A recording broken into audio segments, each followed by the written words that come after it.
Good morning, good morning.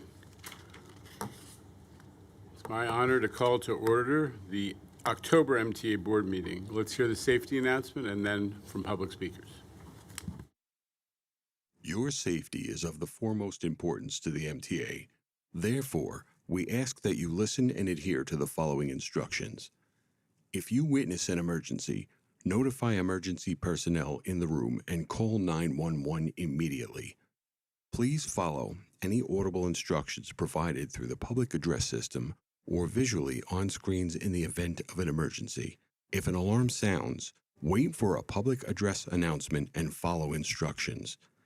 If told to go to another floor or to evacuate the building, leave all unessential items behind and use stairwell A just across the main hallway or stairwell B down the hallway past the elevators. If you have a mobility disability or cannot self-evacuate, please proceed to stairwell D or E for assistance by MTA staff or emergency personnel. An automated external defibrillator, AED, for use by trained personnel is in the main hallway just past the elevators. If you need assistance during an evacuation, please tell an MTA staff member or emergency personnel. Thank you and have a safe day. Yeah, good morning and welcome to the MTA's board meeting public comment session. We have 17 members of the public registered to speak today. As a reminder, we ask that all public speakers adhere to the MTA rules of conduct and decorum.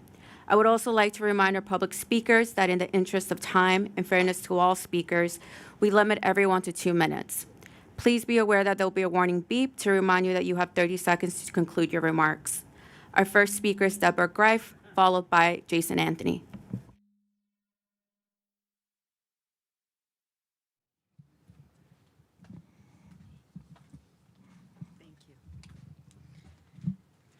Good morning, everyone. My name is Deborah Greif, and I'm glad to see everybody. I want to say congratulations, Demetrius, 1-year anniversary. Yay. Really happy about that.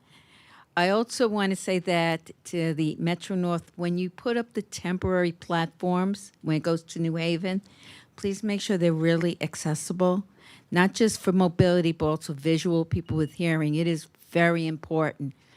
Because if we don't have that, I don't want any accidents to happen to anybody, because I'm very happy that you're going to have those stations, especially I have a lot of friends who live right in or near Co-op City, and it'll make it a lot easier.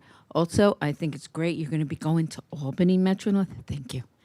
It'll be easier and much cheaper. But I just want to thank everybody, and I wish everybody a happy holidays and happy Thanksgiving. Thank you. Our next speaker is Jason Anthony, followed by Omar Vera.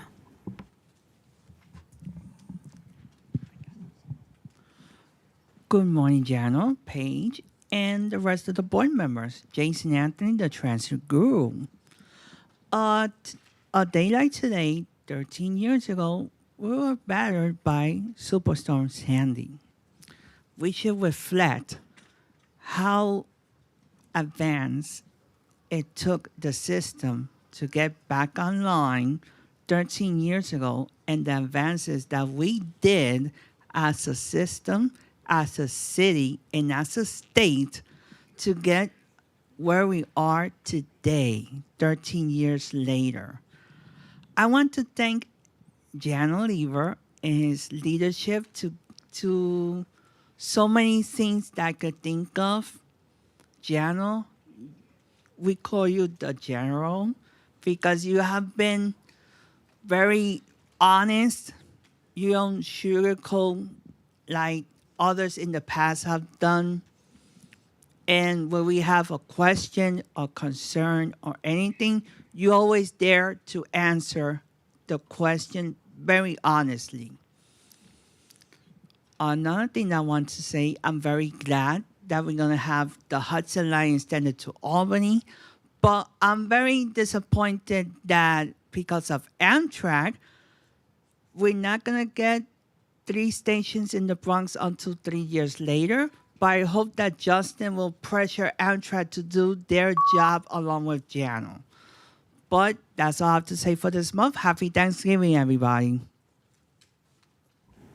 Our next speaker is Omar Vera, followed by Giancarlo Padula. Good morning, MTA Board. Since I wasn't here Monday, let me just say happy birthday, New York City Subway, the big 121 and counting. Well, that's for the first IRT Underground line. Then, if you look at the Jamaica line in Brooklyn, it's older than that, since 1888. But yes, first of all, let me just say, extending Metro North to Albany is a great move. Fine, sure, we'll start with one train in each direction a day, but this could open up to potentially future multi-trip routes between Grand Central and the state capital. Is desperately needed, and as part of a system-wide service enhancement, and it will further connect the state capital with the largest city, and that's needed. What's also needed though is that we need to move forward with phase 2 of Second Avenue Subway, and I'm glad we finally got the approvals for that. But it needs to happen because, like I said, East Harlem's been waiting for the Second Avenue Subway long enough. Neighborhoods south of the Upper East Side have also been waiting for Second Avenue Subway long enough when we get to the future phases. And I noticed you have a photo of the retro MetroCard and the more common MetroCard Gold that we use that's in the process of both being phased out. Well, the retro was phased out decades ago. But like I said, just try to follow my recommendation that for the Omni cards at least, they should be a 7-day and 30-day unlimited option. With other forms of payment, you can still do the fare cap. That's my biggest suggestion. But with that said, thanks for having me here, and happy Halloween, and see you next month. Our next speaker is John Padula, followed by Iris Kelly.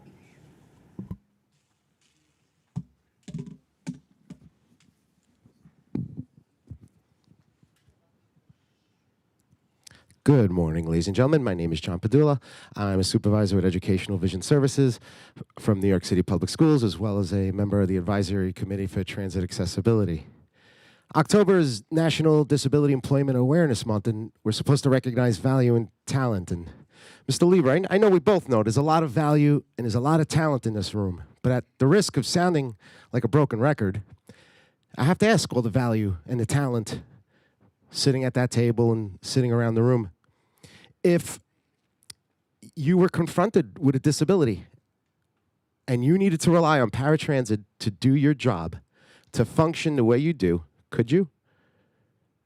Does paratransit currently offer the level of autonomy and flexibility to sustain gainful employment in this city? You know, Demetrius made a great point on Monday. He basically said, we're trying to run a 21st century paratransit system based on legislation and funding from last century, from the 20th century. A modern, usable, equitable paratransit system is part of inclusive transit, and this city has to figure it out. And I'm tired of hearing what we can't do. I want to be part of conversations, meaningful, robust conversations. I want to talk about what we can do.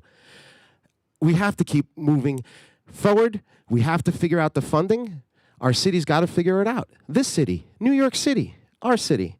No matter who the governor is, we have to have those conversations. And I'm sorry, folks, e-hail, on demand, is one of the ways to level the playing field, and we have to have that conversation too. It has to be rolled out to more people, and there has to be a third group with a few more rides based on demonstrated need. Not everybody needs it, but for those that do, it is a game changer. Never mistake disability for an ability, and remember, low expectations lead to low outcomes. My name is John Padula. Thanks, guys. Our next speaker is Iris Kelly, followed by Alita Dupree.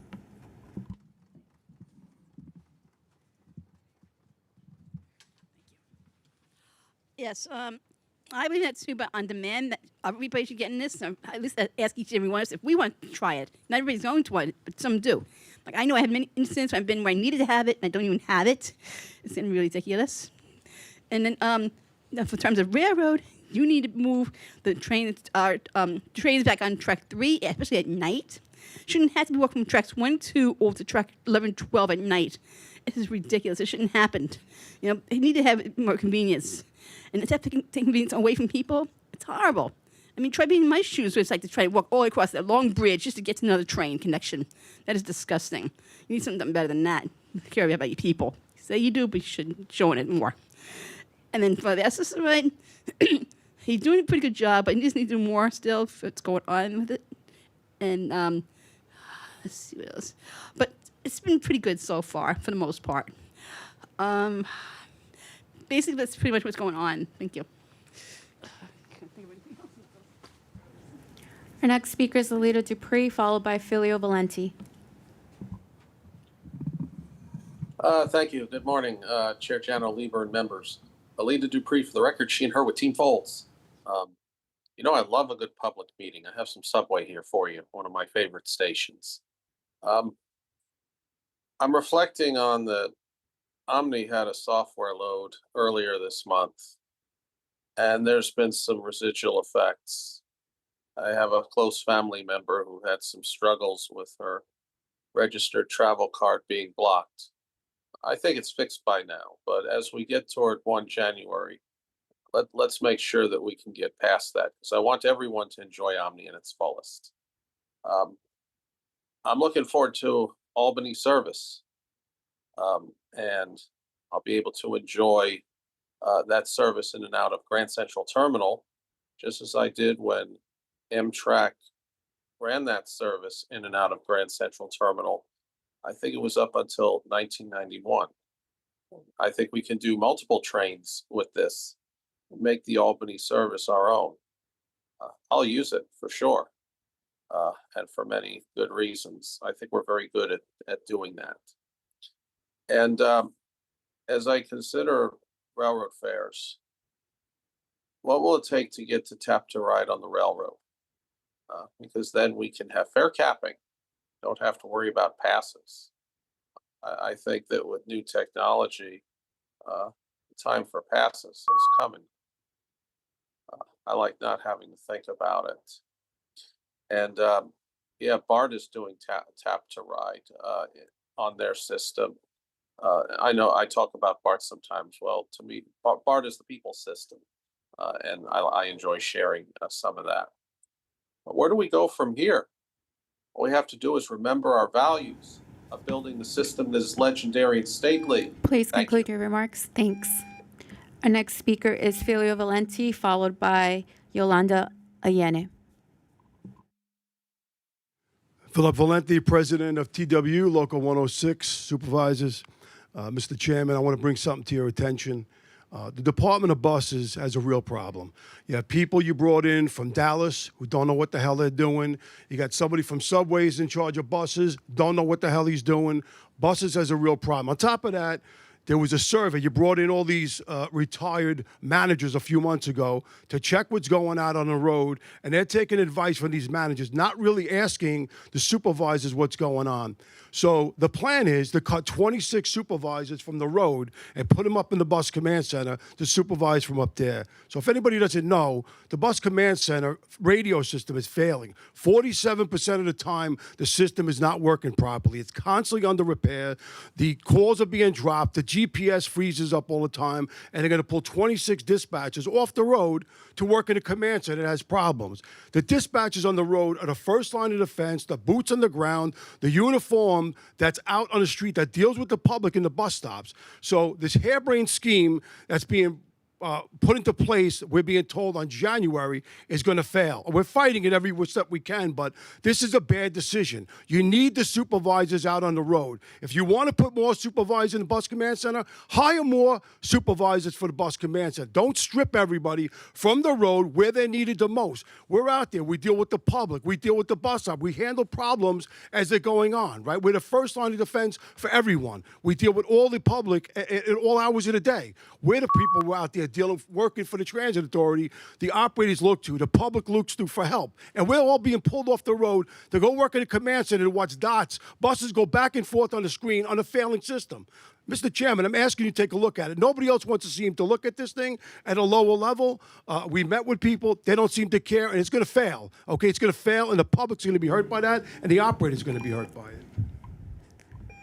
Thank you. Our next speaker is Yolanda Ayane, followed by Evan Yankee.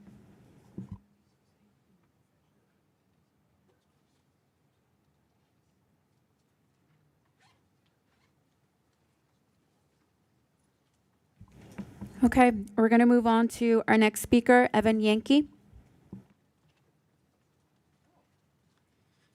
Good morning. My name is Evan Yankee, and I'm the Advocacy Director for Brooklyn Center for Independence of the Disabled. In a recent op-ed in an AM New York, the MTA claims an 80% customer satisfaction with access-ride service in survey after survey, but we see a gap between this number and a reality on the ground. We regularly talk to rooms full of access-ride riders who have never taken the survey and have high dissatisfaction with the service. Riders who have barriers to using email and other forms of electronic communication are not having their experience included in your data, and we believe these riders are also treated worst. When we visit programs to talk to riders, they are usually congregate programs, day programs, older adult centers, clinical settings, where many people with disabilities use AccessRide at the same site. We always ask if people have taken the MTA survey, and the overwhelming majority haven't. The MTA could do what we do, and could probably do it better. The MTA knows what sites have a high volume of AccessRide users, and could go to these places and talk to people, not collect their email, not show them a PowerPoint, not try to train them to use your app, but actually talk to them, and critically, to find ways to include their experience in your data. The problems riders face at these sites take up time and resources for AccessRide and many other city and state systems, whether they show up in your customer surveys or not. So why not find out more about them?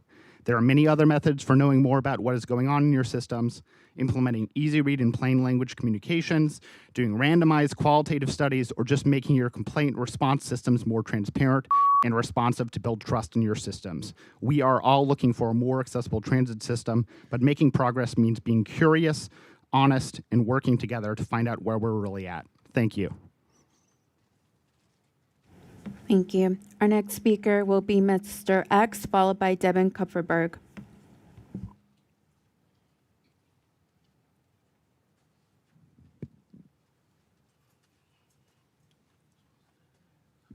Metro-North Railroad, as I said on Monday, extend the Hudson and New Haven lines to all points above New Haven and Poughkeepsie, and put Scamtrack out of business. We don't need Scamtrack. We don't want it. It's not helping us. It's a burden, a bigger burden over our heads. Long Island Railroad, Jamaica Station, many occasions, I couldn't use the Long Island Railroad men's room because it was inactive. So therefore I had to go upstairs to the fake A train, which is time consuming. I shouldn't have to do that. And also regarding Long Island Railroad, years ago on New Year's Day, I headed for Barclay Center Station. I couldn't use the bathroom there after standing on line before the ball dropped for many hours without a bathroom break. And I was told I had to head for Penn Station. Are you serious? Am I supposed to do what Gene Hackman did in that French Connection? You tell me. Am I supposed to do what Roy Scheider did in the 7-Ups? You need to keep the bathrooms open all night on December 31 and January 1. All night long, like the Mary Jane Girls, also Lionel Richie. And regarding the NIDA, I want buses to run between my borough and Queens without entering Manhattan across the Throgs Neck and Triborough bridges. Having two run across the Whitestone Bridge only is good but inadequate. I mentioned that at Queensboro earlier this year. It's up to the MTA Executive Director, or should I say Joseph Biden Jr., to make it happen. And if he can't make it happen, then he's got to go. It's that simple. He can do what I Please asked Tom conclude your Prendergast to remarks. do. Thank You know what that is. Our next speaker will be David Kupferberg, followed by Ian Matthews. Good morning. My name is David Kupferberg, member Passengers United. As I said in the past, bus stop balancing is a mindless implementation of standard practices by the MTA and NYC DOT without the consideration of the effects of their actions. There is no correlation between bus speed and passenger travel time. If a bus route has many stops but only stops at a few of them, the elimination of bus stops has little, if any, effect on bus speed. Hence, there is little benefit to their elimination. Potential passengers, however, must walk further on average to reach a bus stop, increasing passenger travel time. This also significantly increases the chance of a missed connection. For infrequent service, a missed connection could also discourage bus usage. To increase the distance between bus stops negatively impact the elderly and permanently and temporarily infirmed. For example, someone using crutches due to injury. At the committee meetings last month and this month, I talked about the Q27 bus stops on Springfield Boulevard at Amboy Lane in front of the Queens Village Long Island Railroad Station. On June 29, 2025, as part of the Queens Bus Network redesign, they were eliminated. Thanks to community pressure, the bus stops were reinstated. Bus stop balancing must be analyzed on a case-by-case basis in order to increase bus speed without significant negative impacts on passenger travel time. In conclusion, there must be a moratorium on the elimination of bus stops until fair and unbiased borough-wide studies are complete. Bus stop balancing has demonstrated that the MTA and NYC DOT are only concerned about bus speed, not passenger travel time. They are pretending that they will make improvements in speed travel. It is dishonest and wrong. They cannot be trusted. Our next speaker is Ian Matthews, followed by Todd Napolitano. Good morning. My name is Ian Matthews. My experience riding the subway 2 weeks ago was absolutely horrible because last Friday on October 17th, you rerouted a B train express from 59 to 145, and it was a Bronx-bound train. The next Bronx-bound train wasn't for 25 minutes. You claimed it was late, but so apparently we just reroute trains express because they're late, and the next one isn't for 25 minutes. That's ridiculous. That needs to be better looked into. Also, why are there so fewer R211s on the B line? There's only like 5 sets now. 3 weeks ago there were like 9, and you promised us there would be more newer trains on this line. The older trains on the line, the R68s and R68As, are riding really rough and are not very smooth. Yet you promised us new trains. There also needs to be more police patrols on the B and D line in the Bronx because there's been a lot of drug dealing happening. In fact, and I almost got punched up 2 weeks ago for no apparent reason. And also for the Long Island Railroad shutdown in November, why isn't there a shuttle bus from Mineola to Farmingdale? How can you expect someone to get from Mineola or Hicksville to the Ronkonkoma Bridge? They would have to take a taxi, Uber, or Lyft. So that should be looked into. And that's all I have to say. Our next speaker is Todd Napolitano, followed by Gene Ryan. Good morning, Todd Napolitano, TW 106 Chairman. I represent dispatchers and maintenance supervisors in Queens. Mr. Chairman, I'm here to strongly advocate for maintaining road dispatchers at their current field posts rather than reassigning them to the bus command center.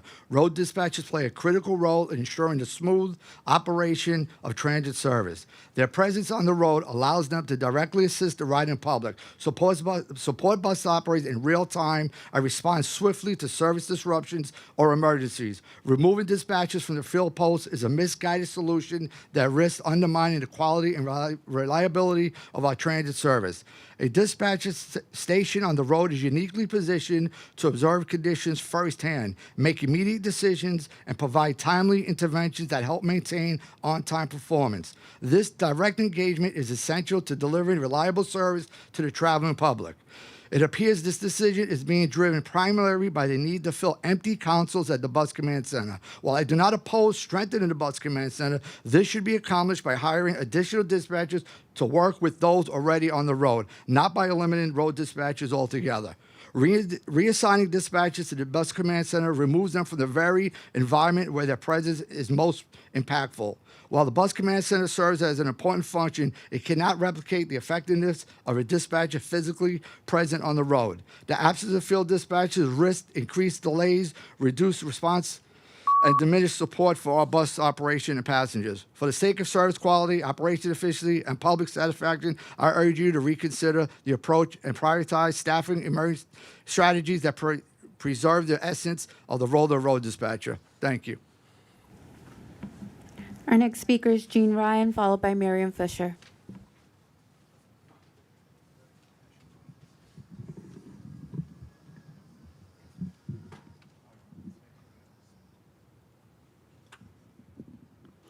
I'm Jean Ryan, President of Disabled in Action of Metropolitan New York, DIA for short.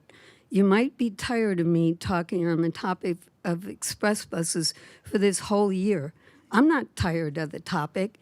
I'm tired of not having reliable and spontaneous public transportation to get from Brooklyn and Manhattan and back again.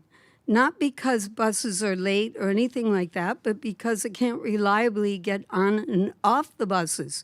The drivers do not know how to move the seats for a parking space and or they do not know how to use the lift. I get left at the curb or it takes up to an hour to get on the bus or the FDNY has to take me off. This affects many more riders than just me.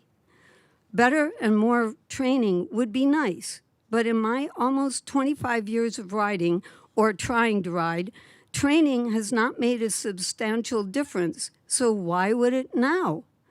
Besides, I often come back to Bay Ridge on the 27, 37, or the 28 or 38, and there are many untrained drivers late in the day and at night who are just filling in for a regular driver. They say they are untrained and don't know what to do. Sometimes I can teach them, or they call someone or ask another bus driver to come over and help. But that takes a long time and does not always work. Please investigate bus designs from around the world or have a big contest for a better bus design, preferably one with a low floor ramp and no lift at all. People with mobility disabilities ride too, and we need a timely and reliable way to get from borough to borough on public transportation. Thank you. Our next speaker is Miriam Fisher, followed by Christopher Greif.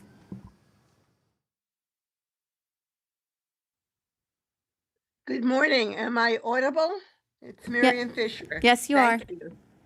Okay. I support the disability activists who rallied this Monday requesting the MTA sign the law for the 8-year-old elevator maintenance case. Over 30 plus outages daily, stranding those without other options that many of us assume and are used to. Not everybody has choices. People get stranded. We're requesting announcements of elevator outages on the platform or the digital displays. Many riders are not comfortable with or adept with apps, as Evan Yankee just communicated on the issue of accessoride. Bus stops. I often take the bus. Improved many of the bus stops. Only 17% have seats and only 20% shelters from extreme weather. No one should stand in 95-degree heat or 20-minute snow waiting for the bus. For pregnant women, seniors, people with disabilities, kids, all of us. Manhattan CB4 Transportation Committee sent a letter request to DOT last January about the bus stops on 23rd Street. And 2 weeks ago, another letter was sent by electeds from the district asking for evaluation of the request that was made way back in January. Please address that. We need better bus stops. We need benches on the subway. Many were removed, especially in districts where there are a lot of homeless. People need to sit. We need better bathrooms. No gaps between Please conclude your remarks. No gaps. Please conclude your remarks. Yes. Thank you. Our next speaker is Christopher Greif, followed by Lisa Daglian.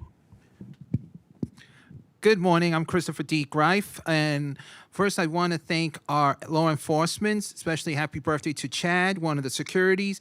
You know, coming into the building or going anywhere in our communities, it's amazing to say that we work together with law enforcement, other community boards, advocates, unions, and with people with disabilities, I have seen things have changed. Our transportation has changed. I want to thank the law enforcement from the MTA Police, NYPD, all the securities, because one thing I have seen is them working with disabilities. Yes, we might have to still work together. We might agree and disagree, but things we have to get done in the near future of 2026. The future accessibility rides with us.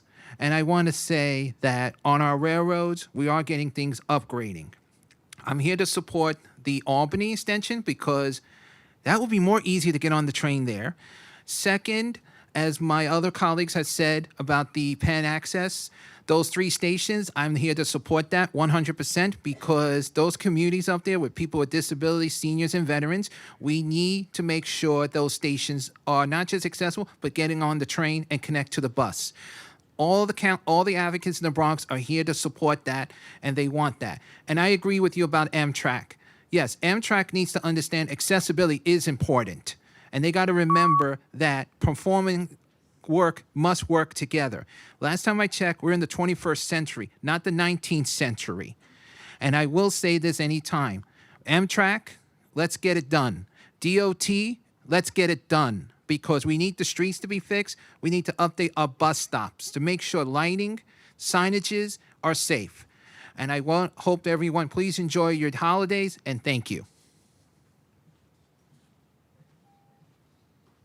Thank you. Our next speaker is Lisa Daglian. Hi, good morning. I'm Lisa Daglian, Executive Director of the Permanent Citizens Advisory Committee to the MTA PCAC. It was a treat to be at Grand Central yesterday to see the changes being unveiled. As a daily 7-line rider, it was sweet to see the behemoth station more open and rider-friendly. And as Grand Central Partnership head Fred Cerullo said, access to everything is access to everything. And that's what we're getting. The capital plan amendment you'll be voting on today will add to that accessibility by bringing 2 additional stations into ADA compliance for a total of 69. We're looking forward to the day we see Metz Willets Point on that list. Hey, maybe sooner than later, you never know.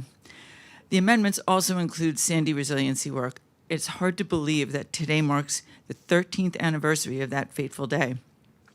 The ensuing years have shown us that we must not only continue to invest, but change the way we look at where the danger comes from and better harden against the tricky extreme weather threats from above and below.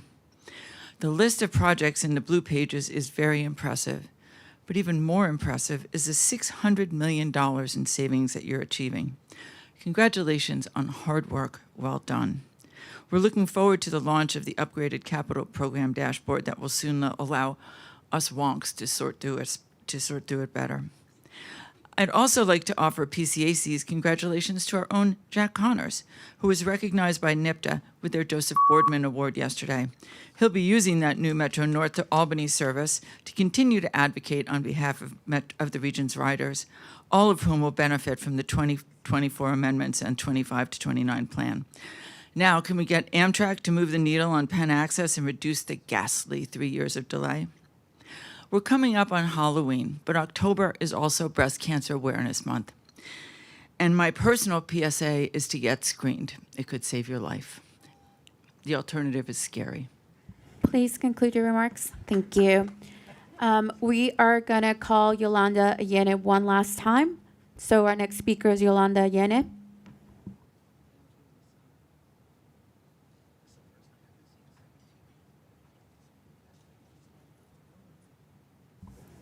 Okay, Chair Jano, that concludes our speaking portion. Thank you, Ruby, and thank you to the speakers, the public, members of the public who spoke. Moving on to the business of the meeting. Paige, do we have a quorum? Yes, we have a quorum. Okay. I'm going to do my remarks, and then we'll move on to a couple of important presentations. Thanks again to everybody for joining this month's meeting of the MTA Board, which is our last before the election. I've said this before, but it is great that transit has been at the center of this mayoral campaign. People are paying attention to transit, and that's the way it ought to be, because transit, is what, as I always say, is what makes New York possible with our density and our dynamism. The MTA is the government service that most people interact with every day. More than 5.56 million people rode the subway last Thursday. It was a new record, the most since COVID. A total of 6.5 million people altogether use our transit system when you account for buses, paratransit, and the commuter railroads. For those people, the MTA isn't just a way to get to work or to school or to doctor's appointments or anything else. Their experience really is also helping to shape their opinion of how the city and the region are working. Is this a place that is functioning well? Is this a community that seems to be operating in a positive way? Another reason that transit matters so much, it is absolutely gene-linked to the major issues of the moment, like housing and affordability. Experts remind us that if we're going to solve New York's housing problem, we have to start building more density on top of transit. That's an issue that we at the MTA have been pushing for some time with transit-oriented development projects along the Long Island Railroad and Metro North, and by lending support to the city when they are taking action to upzone areas along transit lines, like they did in the Second Avenue subway, and like is being considered, importantly, along the potential right-of-way for the IBX. These are opportunities for us to grow our housing stock and to start to deal with our housing crisis. And sorry about that. As you've heard before, we are deeply focused on affordability, and I always want to reset the discussion. Transit is already a source of affordability, not part of the affordability problem, part of the affordability solution. It's 15% the cost of owning an automobile. We already have 2 million New Yorkers who are getting free or half-price fares on transit. The average price of a trip on the subway or a bus is not $3, which is where we're going to be on the official rate. It's more like $1.85. That's what the average price of a subway ride is in New York. So transit is already one of the things that makes New York affordable, and we want to keep doing more in this direction. And we are excited in that connection to unlock even more discounts and fare promotions with Tap and Ride. You heard Friday that we hit the 3 billionth tap mark, and almost 90% of folks who ride our transit system are tapping and not using MetroCard. All of the 980 new Omni vending machines have been installed. And almost every customer group, this is the surprise, honestly, every customer group, including our reduced fare customers, we heard so many people speaking from the podium who speak for issues of accessibility and for the disability community, including our reduced fare customers, seniors and people with disabilities predominantly, we are at 90%, and that community, which just got its Omni cards in the mail about 2-3 months ago, is already pushing 70% usage of Omni versus MetroCard. This is a much faster transition than we projected. We got an aggressive strategy to get the last 10% of folks to switch over to Tap and Ride. And part of that is what Shanifa and her customer team are doing. In the next few weeks, we'll be opening another 15 customer service centers, bringing our system-wide total to 30. And tip of the hat to the folks at Transit who are doing all the work to make this necessary, and it'll be manned by station agents who are trained in all of the things that'll helping people to transition to Tap and Ride and to sign up for fair fares. So customers can ask whatever questions they have about Omni or to trade in old MetroCards without having to come to Stone Street. That's where it was when this team started at the MTA. You had to come to Stone Street to trade in your expired or MetroCards. It's nuts. So we are meeting riders where they are. No analysis paralysis.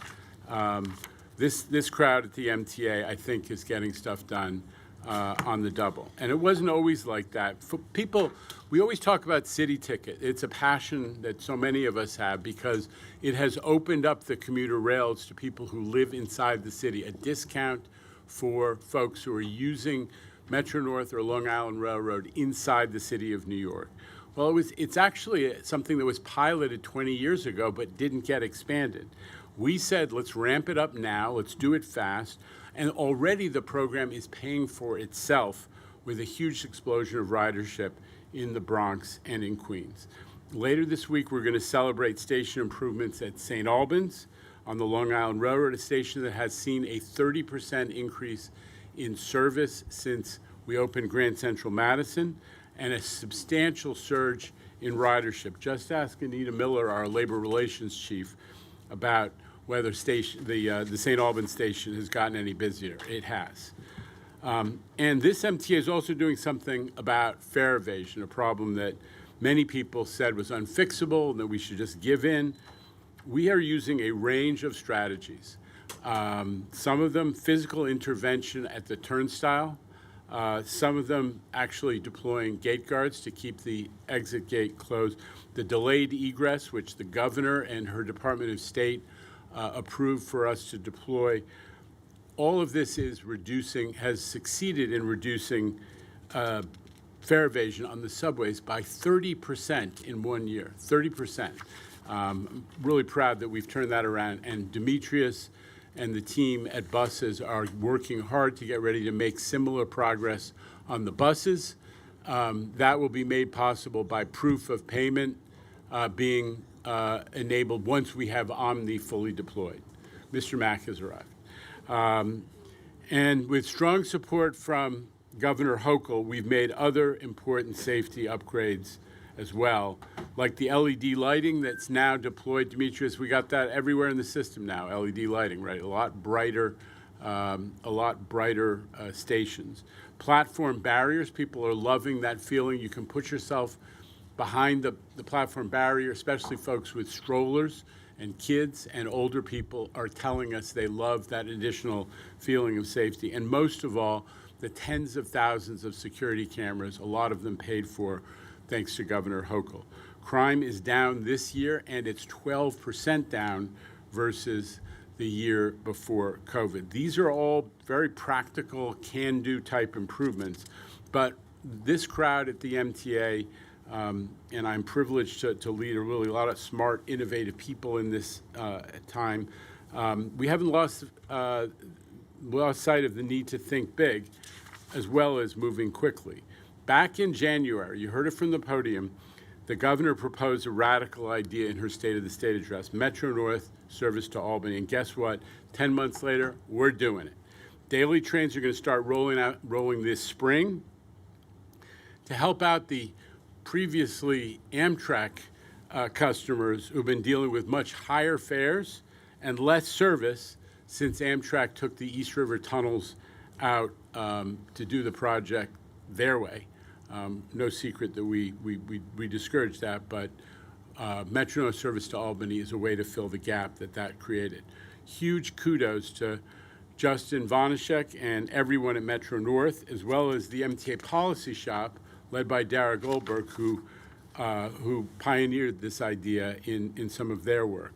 This is also the same team, the M&R team especially, and the policy team that is behind the super express trains that have dramatically cut travel times between New Haven and Poughkeepsie and our New York terminals. Another real improvement for those folks north of the city. And yeah, no secret, we've been having problems getting the biggest of Metro North projects done with our dear friends at Amtrak. They're saying that what they're telling us in their behavior on the Penn Access project, you heard it all from Jamie, but the bottom line is they're telling us they cannot staff a project that is actually 65% state of good repair Amtrak work. We're doing the work for them that has been neglected. Those sections of the railroad are falling apart. They use this for Excella.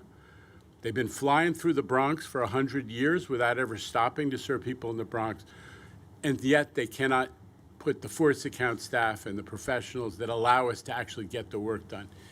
Most of the time, they don't give us the outages to get any work done, but even when they give us the outages, they can't give us the staff. And they're not performing the elements of the project that they're owned. So until they sort out the staffing, our message is we're going to look at ways to get Penn Station access done by ourselves. We promised the service to Bronx customers in 2027, and we are determined to deliver it, even if it is a temporary condition. Even if the platform and the station is a temporary station, even if we have to do some gymnastics to move people back and forth across the railroad line, we want the service to start. Now, Jamie took you through all the details on Monday. If we do this, we're gonna have to delay some of that Amtrak State of Good repair work that is part of the project. But our priority is to get people in Co-op City, Parkchester, and Morris Park service going north to jobs in Westchester and Connecticut, as well as to jobs in Manhattan. Give them that service as promised in 2027. And the community and the elected officials have come out strongly in our favor, and I'm really grateful for that support. Now, we're all disappointed and frustrated by the news about Penn Access, but I want to emphasize the story is frequently different when we at the MTA are in control of our own destiny on construction projects.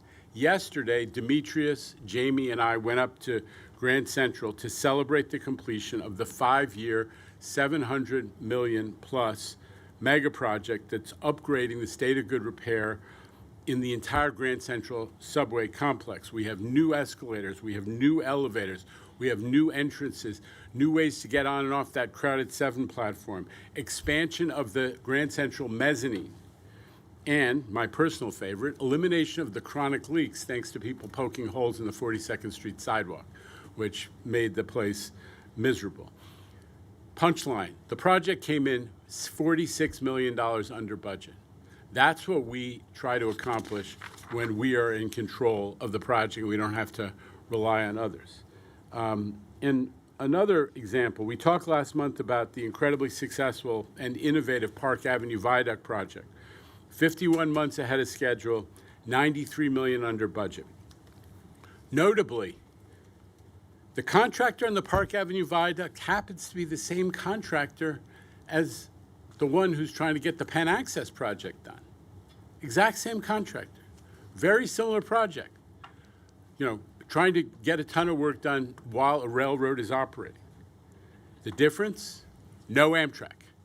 No Amtrak to say you can't have that outage that's been planned for a year. You can't have, you can line all the people up who are ready to work in the middle of the night, and our force account professionals who let you turn off the power and get on the track are not going to show up.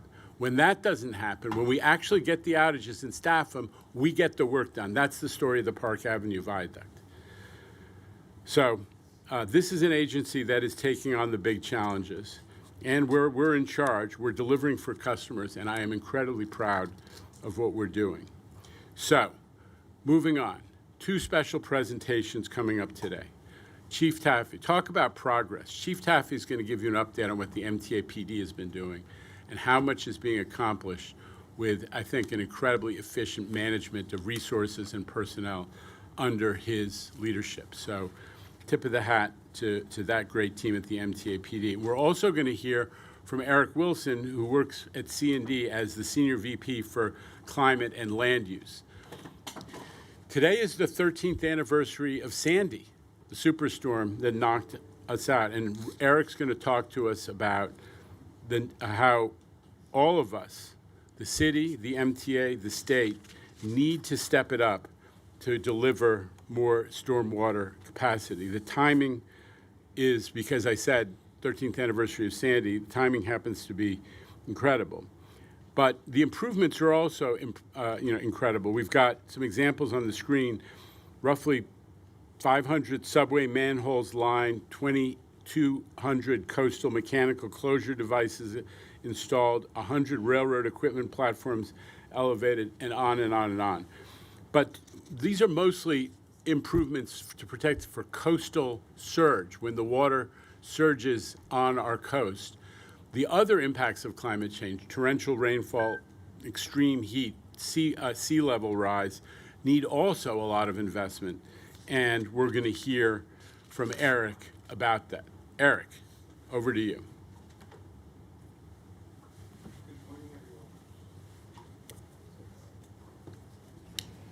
Sorry, good morning, everybody.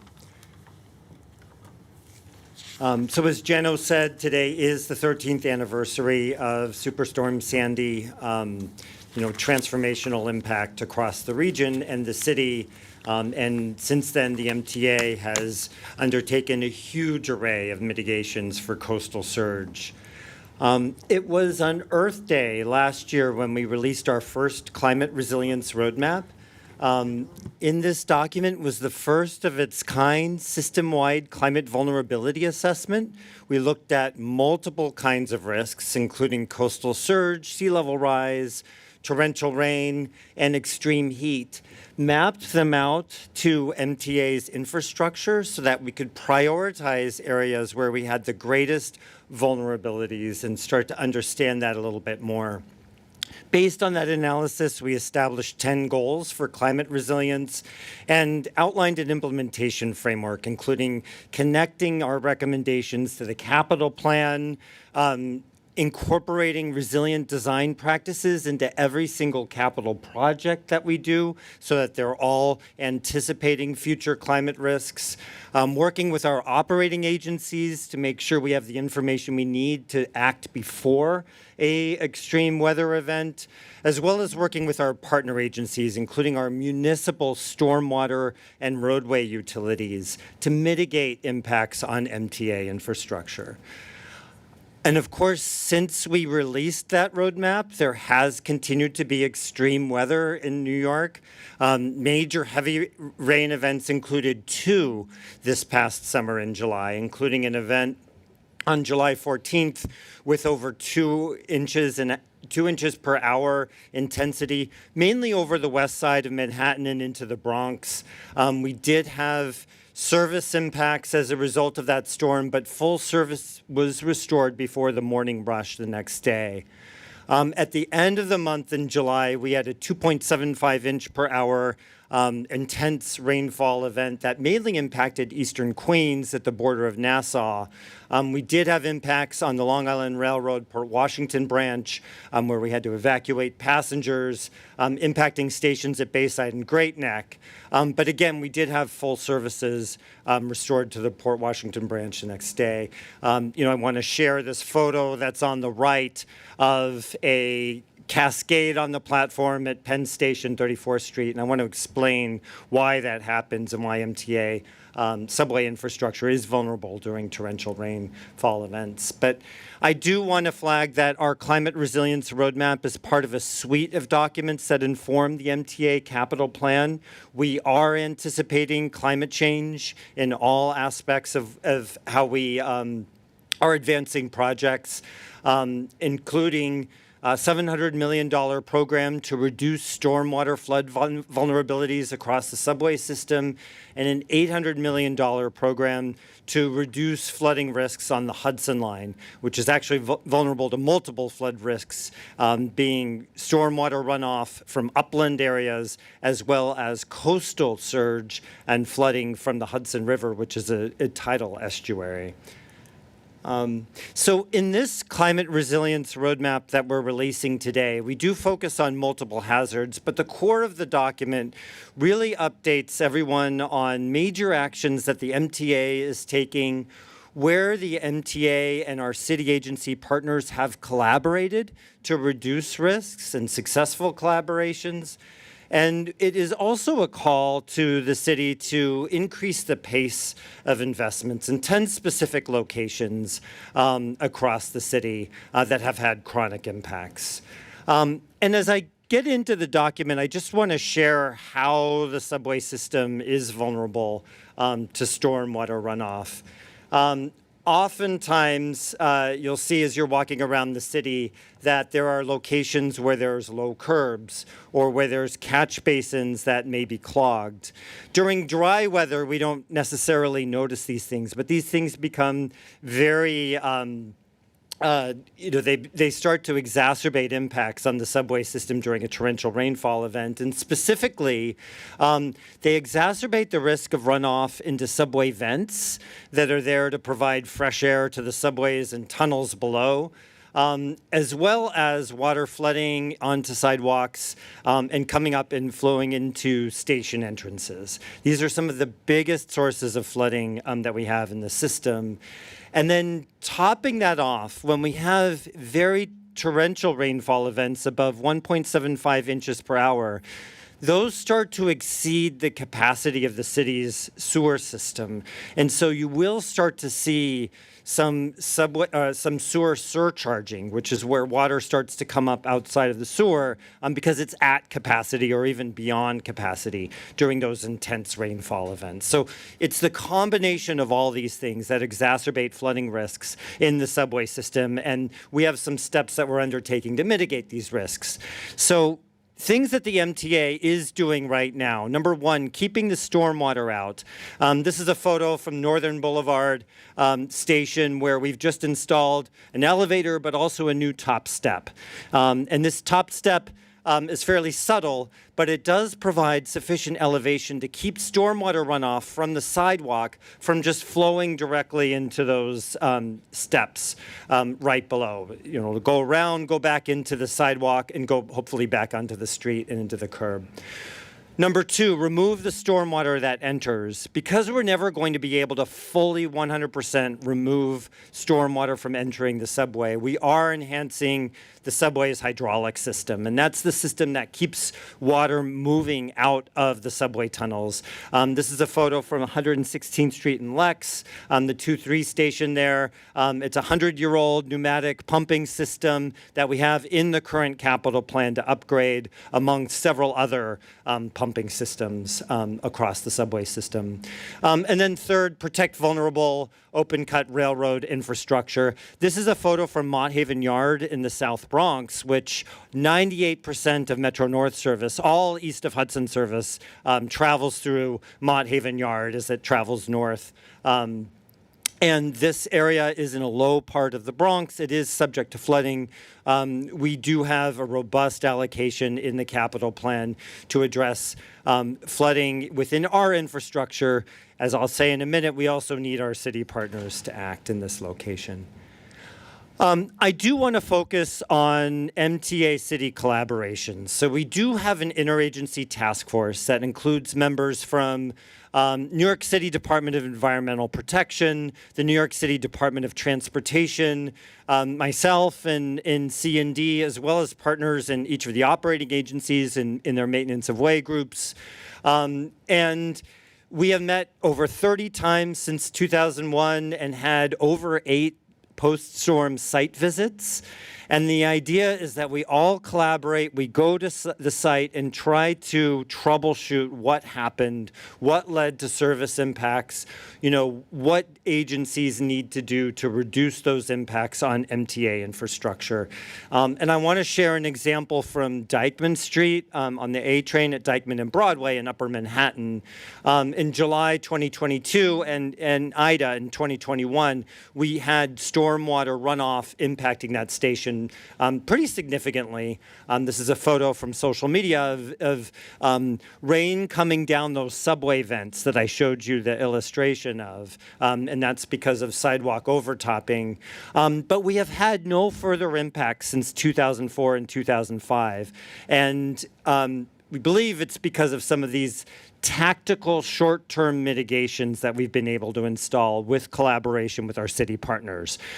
So here in the center, I have a couple of photos of actions that the MTA has taken, including elevating vents to prevent stormwater runoff from going inside those vents. We've also elevated the step at the entrance of Dyckman Street. That's at Broadway and Dyckman Street. That didn't have a step before. This is right at the base of Fort Tryon Park, so there's a lot of runoff that can occur there.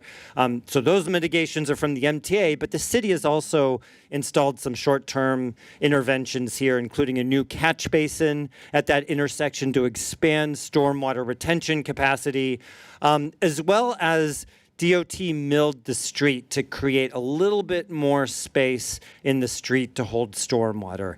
And we're hoping that the combination of these actions prevent further impacts at the Dyckman Street station. So Since 2007, we've been tracking more than 200 impacted locations across the city, subways, railroads, and bus infrastructure. Since 2021, when we formed the task force, there have been over 73 locations adjacent to MTA infrastructure where the city has deployed short-term tactical actions. And again, this is either the city's Department of Environmental Protection or the Department of Transportation. But there are additionally 10 chronically impacted communities that we believe are not sufficient, short-term actions are not sufficient. And these are locations where flooding has impacted MTA infrastructure, but it also impacts the surrounding neighborhoods. And we believe that there is more substantive investment that needs to be undertaken by the city. And I want to show you a couple of examples of these. All the red sort of shapes indicate these 10 chronically impacted locations. But the first one I want to share with you is on the west side, Chelsea and Midtown South. This is where a location along 7th Avenue and 8th Avenue where curb heights are especially low. And you can see, especially in this photo on the left, where we have, at max 2.5 inches of curb height, and our subway vents are right behind. So part of the reason why we're constantly seeing stormwater impacts on the 7th Avenue line in this location, 23rd Street, 28th Street, up to, sort of Penn Station, is because of these very low curb heights. Where it's just very easy for stormwater to run off directly into subway vents and into stations. Similarly, on 8th Avenue, it's a similar story. And these are actions, this would be an action that would be completed by the city DOT in this particular location, this particular issue. And then I want to go back up to the South Bronx with the Mott Haven Yard.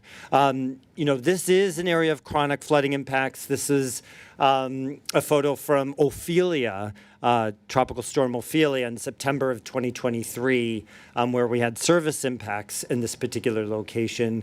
And one of the main reasons why this area floods is just because of constrained sewer capacity. This is an area where the sewers have not been upgraded in a long time, and there is just limited city sewer capacity to move the stormwater away. So while we're investing in the yard, in the infrastructure in the yard, the drainage capacity of the yard on its own, we also need the city to act to expand sewer capacity in this particular area. The Climate Resilience Roadmap update also contains some updates on what we're doing on coastal flooding and extreme heat. There have been significant projects to reduce coastal flood risks, those storm surge risks. This is a photo from the Rockaway Line Resiliency and Rehabilitation Project. Long Island Railroad has also completed a coastal surge protection wall around its Long Island City Yard.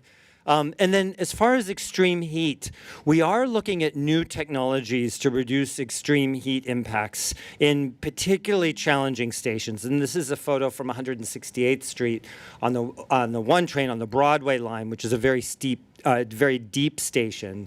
We're looking at geothermal and the feasibility of geothermal technologies to potentially reduce heat in this particular location. And we're also working with the Transit Tech Lab to look at new heat recovery technologies that could potentially absorb heat and pull it out of other vulnerable stations. So I'm happy to say that we do have progress on each of the 10 climate resilience roadmap goals that we set in Earth Day of last year. There's progress on each of these. I encourage you to check out the Climate Resilience Roadmap update on the MTA website at mtainfo/climate/resilience. Thank you. Thanks, Eric. Questions or comments from the board? Mr. Chu. Eric, thank you. I just want to, applaud your work. And as a sustainability professional, I just want to make note of the difficulty and the challenges of implementing new technologies, in some cases even cutting edge with some of the thermal technologies, and retrofitting it into an operable system. And perhaps the biggest compliment could come that you and I had spoke about some of the thermal thermal capture, and then I saw it in a really nerdy energy blog, and so the industry is taking notice, and this is really important work, and we've seen it. We've all seen the videos in terms of stormwater management, and it's some people will joke about it. It's not a joke, and I think it's really important for everyone to know that it's being taken seriously, and you're putting a lot of work into it. So thank you. Thank you. Mr. Grodnick. Thank you, Mr. Chairman. Eric, thank you for the presentation. And I just wanted to note that it's my understanding that in addition to the interagency task force that is underway, the DEP commissioner is and has been ready to work closely with MTA C&D. And so as we think about this anniversary and the joint commitment to addressing these core issues, I just think it's worth noting that it's a good time for us to devote some joint energy to that coordination. I think it's really important on both sides, but appreciate the points that you made here. Thank you. Thanks. Anybody else? Blanca Lopez, Midori, and then Mr. O'Donnell. Blanca Lopez. Thank you. Eric, thank you so much for your presentation. I guess I can speak for the board. We appreciate all of the insight and up-to-date info on this particular issue. With respect to day-to-day operations and stormwater maintenance, who is responsible for that, especially in the subways? Do you want New York City Transit. New York City Transit. Okay, thank you. I just wanted to clarify. But not as to, like, for example, Eric talked about what's going on in the Westchester Yard. That is Metro North, That's so right. it depends on what territory we're discussing. Midori Vildevi. Thank you. Eric, impressed with this presentation, appreciate the work that MTA has done.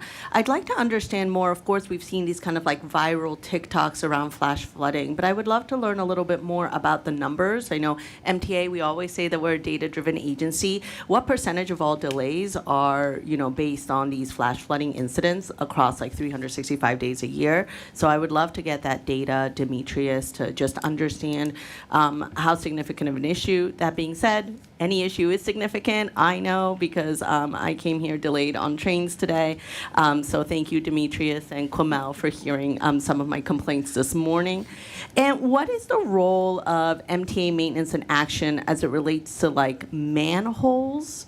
Don't love that word, but manhole welding for certain stations. I had heard that this is like an issue about manholes and whether like that helps or doesn't help with stormwater management. Would love to hear a little bit more about that. It can also be offline. Well, the famous geyser that happened in 28th Street because the sewer backed up, we welded it shut after the after the fact. Up to then, folks have been telling us that we shouldn't do that, but once the incredible impact of that sewer backup was evident, we said we are going to weld this short so that even if the city's capacity to process the stormwater in that area is not improved, that our riders are not going to be looking at manholes levitating and maybe taking off their head. So we were discouraged from doing that previously, but in that case, we welded it shut so that our riders can be protected in future. Right, Eric? That's right. And we did that in coordination with DEP, too. Okay. Okay. Manholes addressed. What else? Anybody else? Okay. Super presentation. And I just want to emphasize, like, there's an update. This is such a hot issue right now for the MTA. There's an updated climate resiliency plan. I mean, these guys put together an incredible roadmap that drove the capital program to a great degree. Now they've updated it, and part of the agenda is to lay out what we have to do to protect against some of this, but also what we need from, in all probability, the next mayoral administration to help us continue to make progress. Okay. Switching gears, we're going to hear from Chief Taffy about the MTA PD's progress, which is first class. Go ahead. Good morning, everybody. Thank you. I'd just like to say I'm very happy to be here. I'm happy to be part of this team. I watched the presentations before, and I just think that there's so much progress going on, and hopefully we're part of that. I'd like to acknowledge former Chief of Police, James O'Donnell, who's here, who built the foundation for what we're about to see that we're doing here. We're progressing. We're moving forward. It's basically, It's a nice picture. Yeah. I'm here to speak of basically what we've been doing over the last year, what we do and how we do it. But first, who we are. Sometimes we get confused, especially in the city with the NYPD. We do a lot of the same type of work. We collaborate with many law enforcement agencies, including the state police, because this agency runs through so many different towns and jurisdictions. So who we are, we're about 1,350 sworn officers under the state of New York police officers. Our jurisdiction is anywhere the MTA properties go, including Connecticut, in limited jurisdiction around the Connecticut properties. Our primary duty has always been to police Long Island Railroad, Metro North, and Staten Island Railway, and recently into the subways, basically full swing in 2023 with 4 major transit hubs and the governor's scout program that has come to full fruition now in 2025. And then just recently this year, collaboration with the bridge and tunnel officers and the MTA and bridge and tunnels on the MTA bridges. So what we've done this year, sorry. All right. What we've done this year, install new leadership, including myself. We spent the first couple of months of the year just identifying fresh external leaders and internal leaders and move them up. And there was a lot of promotions in the beginning of the year, and we set a leadership team in motion, and that really was the foundation to how a lot of what we do started. We've modernized, enhanced training, and I'm going to talk to this later, and investigations. We leveraged a lot of new technology to really aid in the deployment on how we how we've deployed fiscally responsible in our deployments. We've introduced CompStat, and not only that, there's a weekly data-driven meeting, which is Wednesday, which is right after this, chaired by Chief Kemper, which really has pushed us forward, where we really dig deep into everything that happens that week, every call, everything, and it's really pushed the numbers really down low. And as I mentioned before, our expanded operations into transit and to B&T. So what is the outcome so far this year? These are the results. It's a safer system, and we're going to go into the actual numbers. Improved customer satisfaction, a more efficient organization, and motivated police officers, which is a big piece of it. The officers themselves doing more with less, as you could say. These officers have been motivated to actually do this job. We support them. We've opened up avenues for them to progress in promotion and in actual location and in style of policing now that we're in transit and we're on the highways. It's given a new life to this agency. So these are the crime stats. A double-digit increase across nearly every one of our major crime stats. These are on the Long Island Railroad, Metro North, and Staten Island Rapid. Sorry, did I say increase? Decrease. In double-digit decrease in every one of the, nearly every one of the crime categories, leading to a 21% system-wide reduction in crime. It's a little bit of an uptick in grand larcenies, which is one of our smallest crimes. There's actually one more car stolen this year versus last year, and we dig deep into that. There's our Ronkonkoma station is one of the driving areas of that, and we do a lot of work with the local agencies to try and push that number down. This is the quality of life calls within the hub stations. So now we are inside the subways, specifically patrolling 24/7 Grand Central stations, Penn Station, Atlantic Avenue, and JFK Airport in Jamaica. We look at these quality of life calls. We used to have it where we would see it the week after the calls came in. We've now leveraged technology to actually see these calls primarily directly to us, because this used to be to us and the NYPD, because the NYPD was primarily responsible for these calls, but now we also assist with that. What has occurred? Well, a 58% year-over-year reduction in quality of life complaints. That's a pretty big number. And since we started in actually 2022, there's been a total of 63% reduction in quality of life calls. And these are calls of people concerned about quality of life issues within these 4 stations. The customers are feeling it. They are happy on the Long Island Railroad and Metro North. It always has been very high, and it's creeping up higher from spring to 24 to 25. You see, 5% increases and 3% increases on the rails, but even of more concern to us, which is the subways, which there is some lower satisfaction, and we're pushing it up. Once again, double-digit increases this time in all of those customer satisfaction and how they feel inside those subways where we patrol. One of the things I'm going to talk about is how we collaborate with the other agencies that we support. We have a customer-centric approach where we go to the agency and ask them, how can we help them do their job?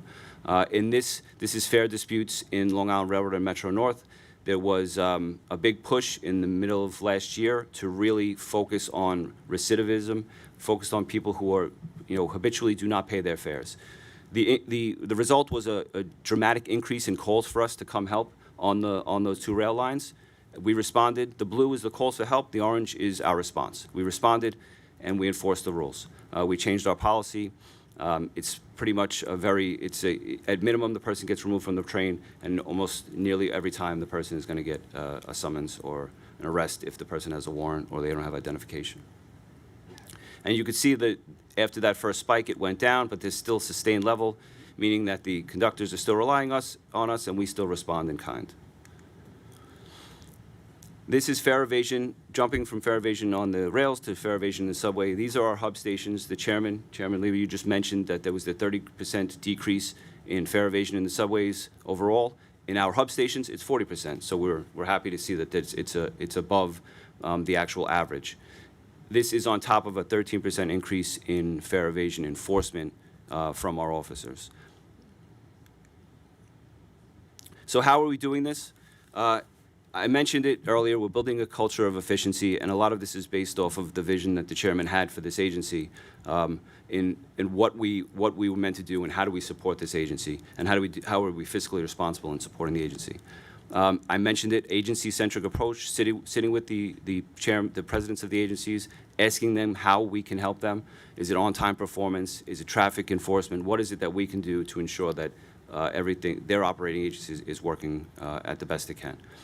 Strategic deployments. This is the use of technology to find out where things are happening and to deploy the officers there. If you look at the customer satisfaction on the rails, we actually chart every single station from A to F as if it was graded. And then if it's an A station, we visit there, but if it's an F station, we put a lot of resources to that station to try and bring that letter grade up for the next customer satisfaction survey. Focused enforcement. We use our intelligence division that I'll talk about later to really find the recidivists, figure out who's doing what, and really get to them quickly before they can offend again. And then maximizing resources. It's a common term that people use. This is a perfect example. The vehicle that you see there is maximizing resources. Instead of buying a new police vehicle, we've actually used surplus vehicles from the bridge and tunnels and just repainted them and restriped them. Instead of actually having to buy new bridges, now that we're doing patrol on the bridges, we need more vehicles, right? We're actually using surplus vehicles to do that. So what are the results when it comes to fiscal responsibility? This is one of them. Train patrols is something that everybody always asks for. The customer asks for, the conductors always ask about it. The unions, the agencies themselves, the chairman yourself even saying that this is a core mission of our agency to ride these trains and keep the customers safe and happy, right? And so, as you could see, in 2021 to 2022, and now in 2023, we really increased the number of train patrols dramatically. Previously, we used a lot of overtime to do this, and you could see that since we took this fiscally responsible approach, we've actually doubled the number of train patrols and cut the amount of overtime in half at the same time. Basically the same thing with fare evasion. This is fare evasion in the subways. We had a really big push in 2023 to really enforce the rules when it comes to fare evasion. Prior to that, as you can see, MTA officers were in the subways, but they weren't really enforcing the rules. And we found that they really weren't trained very well in the subways yet, and they never really wrote tab summonses. And so we trained them to write tab summonses. You could see there was a very big push in 2023, but it also cost us $6.9 million in overtime. Since then, we've readjusted. once again, done more with less. We've really focused enforcement. We've took officers, motivated officers, put them in the subway. And you can see here we've saved, over this year, we'll probably save over $5 million in overtime when it comes to fare evasion, but still have a 13% increase in enforcement. This is new for 2025. We are now 24/7 on the Bronx-Whitestone-Throgs Neck Bridge that started in March. We're also working on the small spans that just happened this last month. This is a collaborative approach with Bridge and Tunnels to really focus on toll evasion, right? Traffic enforcement and traffic mitigation on these bridges. As you can see here, since March, on the bridges alone, the two main bridges, we've issued over 5,000 summonses. We've seized 500 vehicles, and these are rounded numbers, and have had at least 100 arrests, and this is through September. We also work in the congestion relief zone.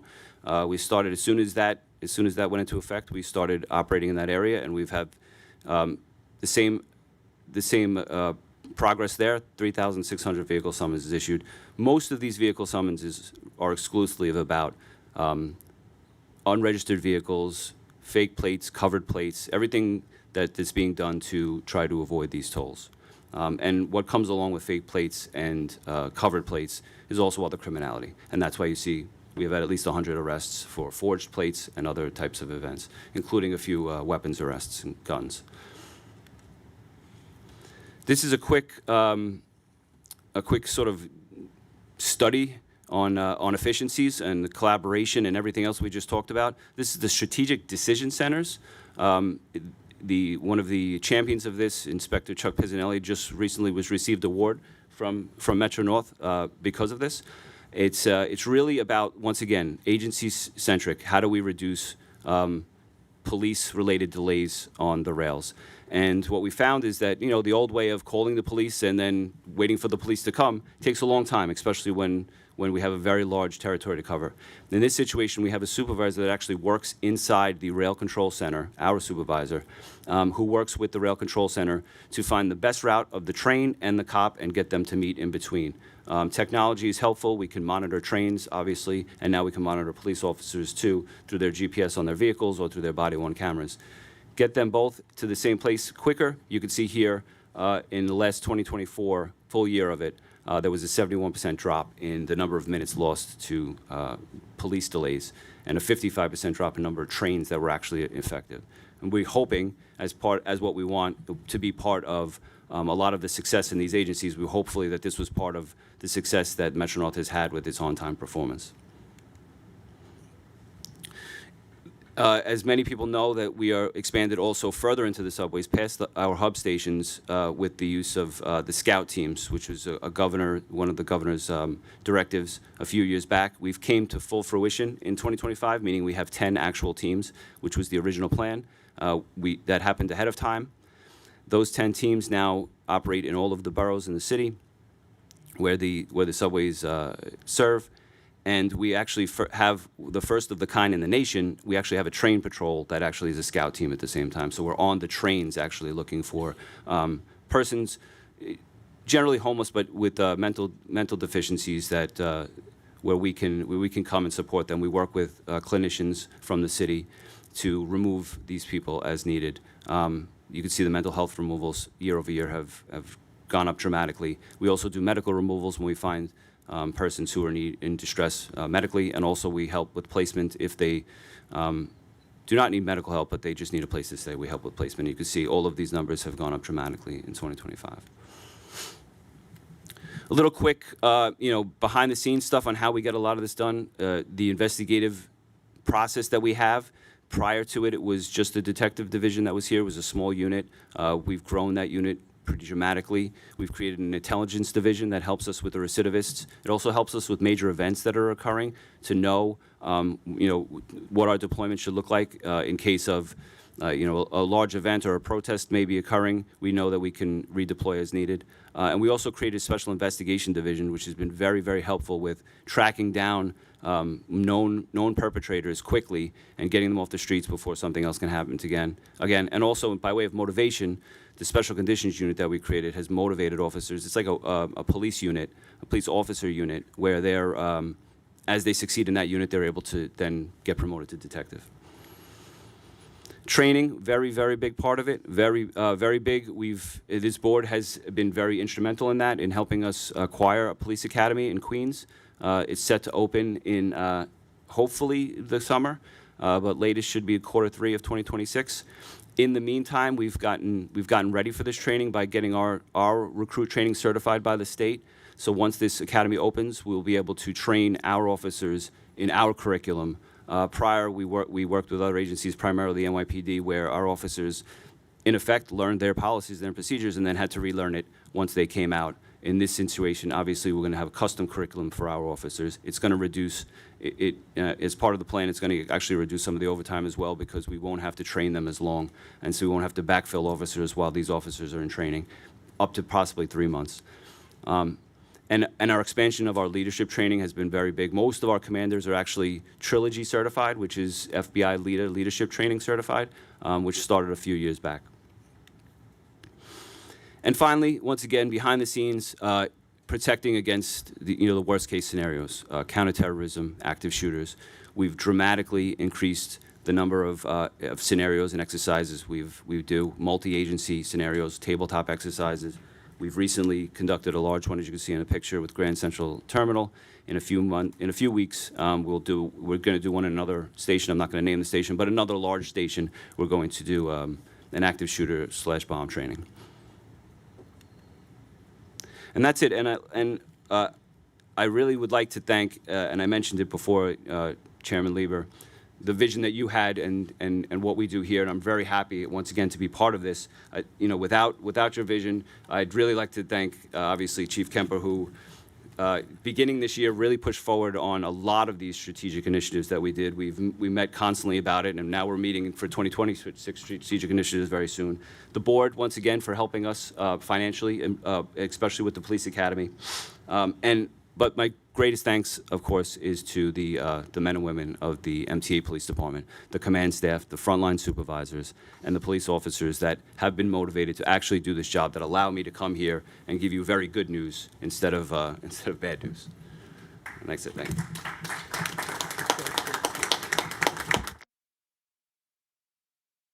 I got a version of that presentation about 10 days ago, and I said we have to share this with the board. It's amazing to see the increase in the stuff that the public is reliant on. Train patrols, 40% reduction in fare evasion at the terminals where we man or staff the subway entrances, and also a reduction in overtime and all these other indicia of becoming fiscally responsible. Amazing, amazing work. So thank you. There was a hand raised. Hayden Mahaltzis. Thank you, Chief, for that presentation. You made a comment saying that you're doing more with less. Are you having problems recruiting? Is there something we can help you with? I didn't understand that. Well, it's more with less is usually it's either fiscally with money or with actually officers. Hiring and recruiting is it's fickle. Sometimes if you don't have the tests on time, you lose, a test goes expired and you don't have right now we have a number of less officers because we're just finishing up a new test, right? Supervisor tests the same way. If they're not done in cadence, tests expire and all of a sudden you don't have that many people. It's not a recruiting issue. As much as just the timing of certain things on when and our great expansion that we've had in going into the subways, into the bridge and tunnels. Also, it's just that we don't just throw people, officers at a task now. We look for the right officers. That fare evasion is a perfect example, and we would put dozens of police officers in the subway and not get much out of it. They would, warn people or push whatever, do whatever, But now we have a specific group of people that we actually interviewed for that task, and we had a large number of people that actually put in for it, strangely enough, because they're motivated, and those officers are down there actually doing much more work than they would. Okay. And can you tell us how many officers you have, or? It's about 13,500 right now. 1,300, 13,000. 1,300, If you want me to get right. Okay, I was going to 13,000. say, whoa. I'm used to my other He agencies. comes That's from the great. He comes from the NYPD. Yes. As a show. 1,300. I've done that several times. I keep saying that. 1,350. 1,350. Great. Thank you very much. Blanca Lopez, Mr. Leathers, Mr. Mack, Mr. Chu. Thank you, Mr. Chair. Thank you, Chief Taffy, very informative. Can you talk a little bit about the interaction that you have with the local chiefs of police from the municipalities that are served by commuter rail? And also, is there an additional action plan or whatnot with the local police departments where the stations are graded DF? Or you were talking about the grading system. Thank you. Yeah, what we do is, because it's region-based, we have our regional chiefs that work very closely with the local chiefs of every area, and we are part of their associations, so the Westchester Chief Association, Nassau Association, Suffolk Association. We go to meetings with them a lot, just to collaborate with them, but we and I will specifically reach out if there's specific issues, even sometimes to the local mayors. There is, I won't mention some of them, but we've had actually a back and forth with some of the mayors about, what's theirs versus what's ours, and sometimes we get frustrated with that, like with the parking lots. Some they're not our parking lots, but the cars being stolen from there, and we have to get the other agencies to help us out. But mostly collaborative, almost exclusively collaborative, where the chiefs are very happy with what we do. Here in the city, you have the NYPD. It's a very big organization. But when you go out into the other areas, we become the bigger organization. 1,350 is a large number to a small town, where we can then help with our bomb-sniffing dogs or with our ESU as needed. So we become like their help to them. So it's a good collaboration. Thank you. Just one more question as a follow-up. The MTA PD is still part of the Real-Time Crime Center for Westchester County? Yes. Okay, and also the county is going to, well, they're already starting their hazard mitigation plan that they'll be working on in 2026. So we'll definitely be reaching out to you for participation. We actually, we'd mentioned in a prior presentation about the use of Slack that the agency has adopted. That actually started from Westchester in the real time. It's been very helpful in how they do it. Mr. Leathers, great partnership with the folks Mr. Leathers represents, but go ahead. Thank you, Chair. Thank you, Chief Taffy, for that presentation, and to Chief Kemper. We at the Railroad appreciate all that you do in supporting our efforts for not only fare collection, but also when we're working on the infrastructure. We need your support in order to, let's say, if we're renewing a grade crossing, your officers are there to support us as we do the work that we do and support not only rehabilitating the infrastructure, but dealing with the community and the residents around. So we appreciate that. The safety, the improved safety that your presence provides is evidently seen in, I believe, improved ridership. We're seeing record numbers in our ridership. And, just you guys, your presence there is appreciated. I want to thank you and all of your professionals. I know sometimes they may feel like they don't get the credit that they deserve, but today we want to say thank you. So we appreciate you. Thank you, Mr. Leathers. Thank you. Actually, yesterday was First Responder Day. Mr. Mack. Yeah, hi, Chief. Sir. Number one, what are we doing? And I've been on this for the last 2 years, responding to the increase in blackened windows, where you can't see not only who's driving, but who's in the back seat. But we can't control the back seat, but you can control the front. Now, we all know the crazies. And when I was vice chairman, we had enforcement continually and training and summonses for the blackened windows. We have to protect our tunnels and bridges. Number two, the fare evasion for plates. Even today when I came in, I counted 9 cars in fare evasion where you can't see the license plates. Now, with the support of New York City State Police, you've done a very good job occasionally to enforce that. Just remember, the dollar amount that you get for when someone is caught for fare evasion is 4 times or 5 times the amount of money. So the revenue, it almost pays to have a continual presence. And I'll say last but not least, if you watch Channel 12, Suffolk County on its own did a license plate enforcement. And they had a ride along, and it was very interesting how many summonses they gave. In Nassau County, we're doing the same.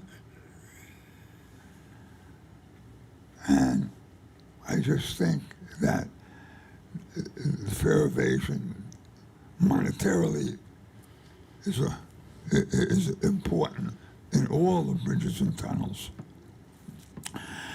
Now, I'm on the highway all the time.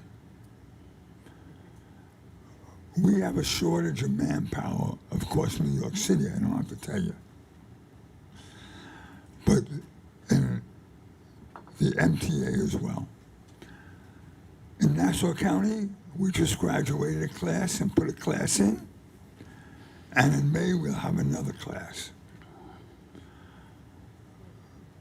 That's the most important for the police department, to have new people and good supervision. Again, you can look at my crossing record.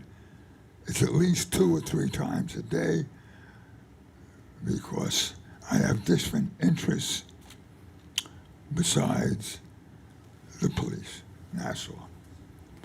And I go back and forth. So that is my criteria that I like to see, especially the dark windows and the fare evasion with these license plates. They're all over the county, the city, and the state. Mr. Chief? Yeah, so I'm just looking at an email I actually wrote just yesterday to our highway unit talking about the tip meters. We have to update our tip meters. I agree 100%, and I believe that the bridge and tunnel officers have been training, and I can let President Sharon speak to that. The bridge and tunnel officers have been training on tip meters. I think it was just presented about the number of officers that they actually have trained to do that and the enforcement increase in that area. We would like to do the same thing in kind. So literally looking at an email just yesterday, there's an Office of Public Safety, Highway Safety and Technology unit in the state that helps with equipment.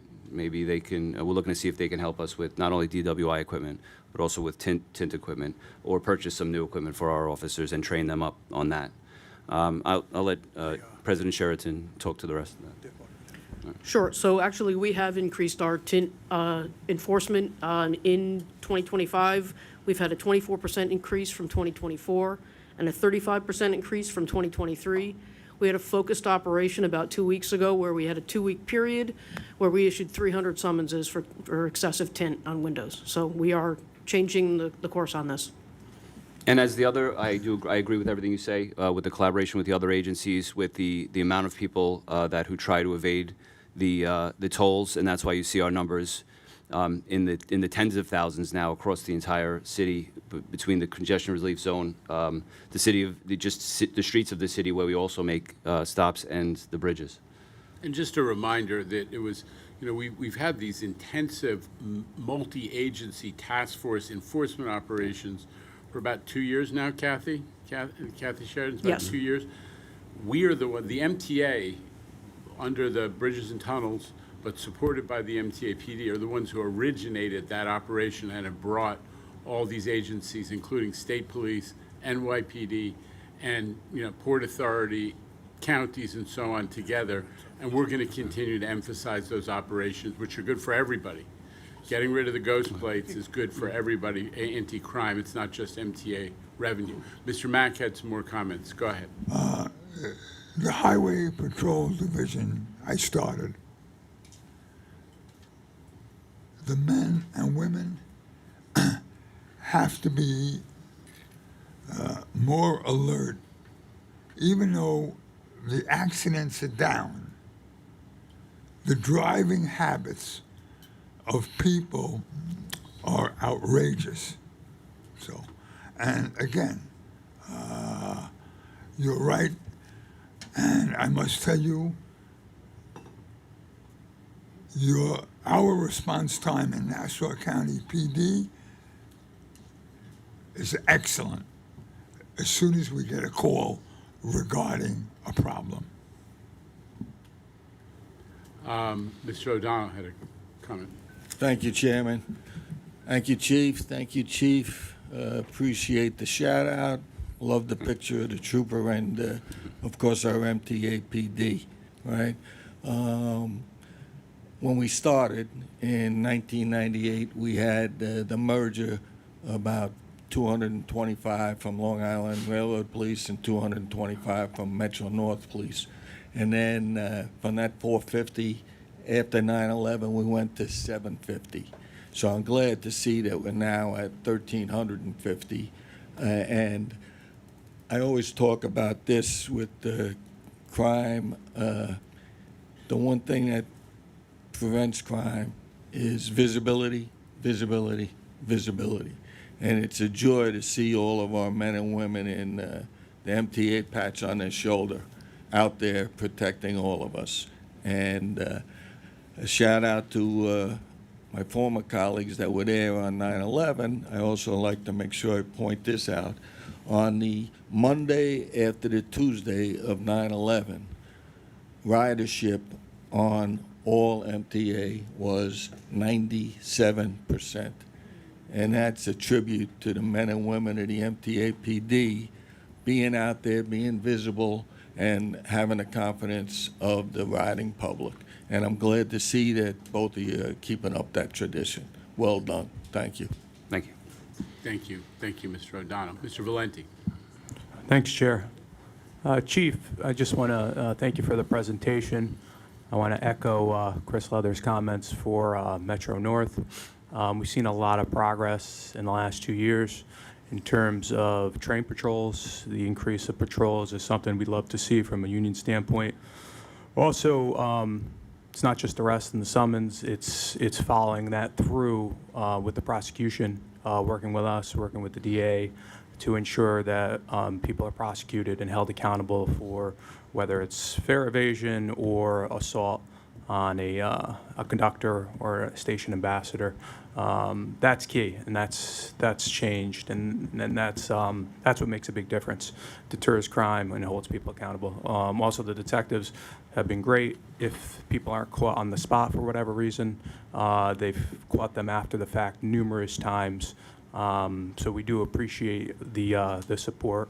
Also, I do want to mention that it's also your willingness in to engage and come to events that we host in our crew facilities.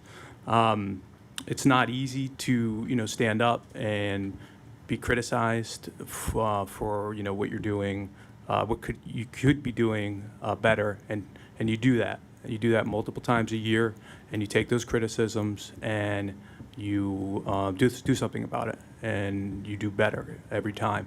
So I just want to say we appreciate that, we applaud that, and I'm looking forward to 2026 to keep this headed in the right direction, expand on the train patrols as much as we can, and continue down this path. So thank you.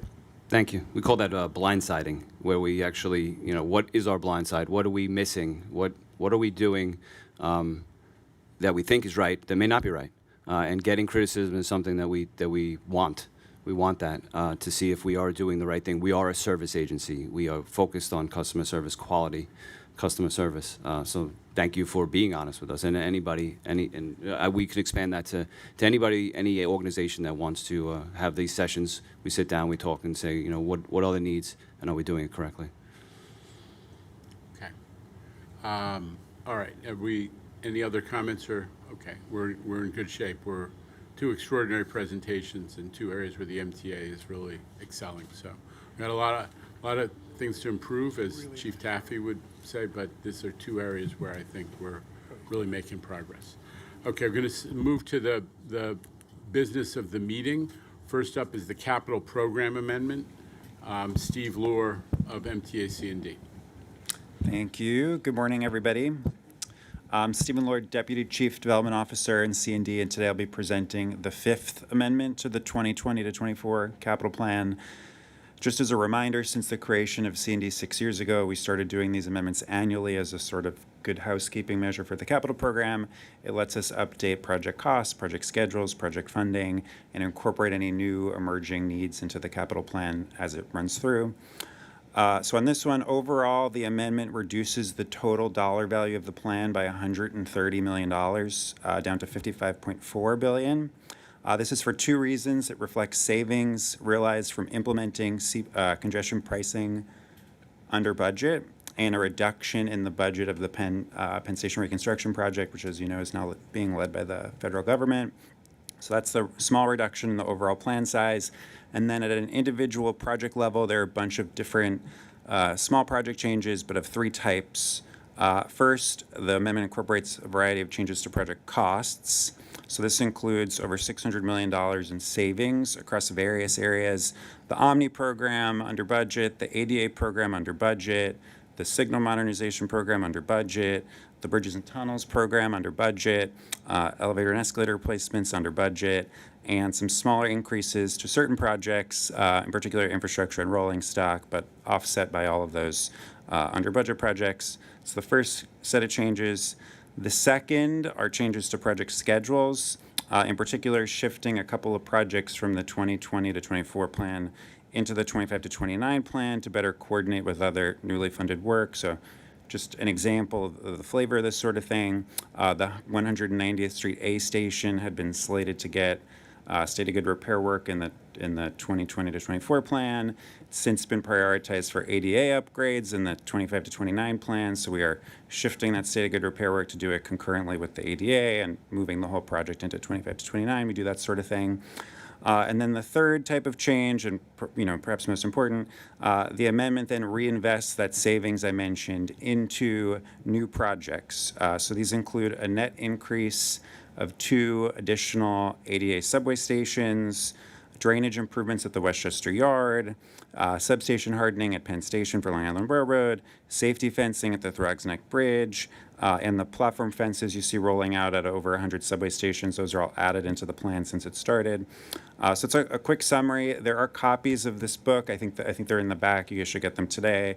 So if you have questions as you look through, happy to answer those. There's a staff summary in the board material. And today we're requesting both board approval and board authorization to submit this to the CPRB as we do. They have 30 days once we submit it. So any questions before we do that? So let me make sure I understand. You saved a lot of money so we can invest in more projects, right? Exactly right. Good headlines. Hayden Mahal says Midori Valdivia, Mr. Steve, where's the books that list the projects? I think they're in the conference room. In They're there? up here. Yeah, we Okay. got them. Yeah. Great, and you'll give them I to have us? one. Yeah, And we'll go yes. through them? You're getting And if one we right have any now. questions, we should call you? Yes, sure. And you'll take Yes. the call. Thank you. Yes, happy to. Yeah, I think they were on director's desk as well, but here's the hard copy. Midori Valdivia. Yeah, I'm just curious why there was no presentation on this. Capital plan amendments are a pretty big thing that we do here on the board.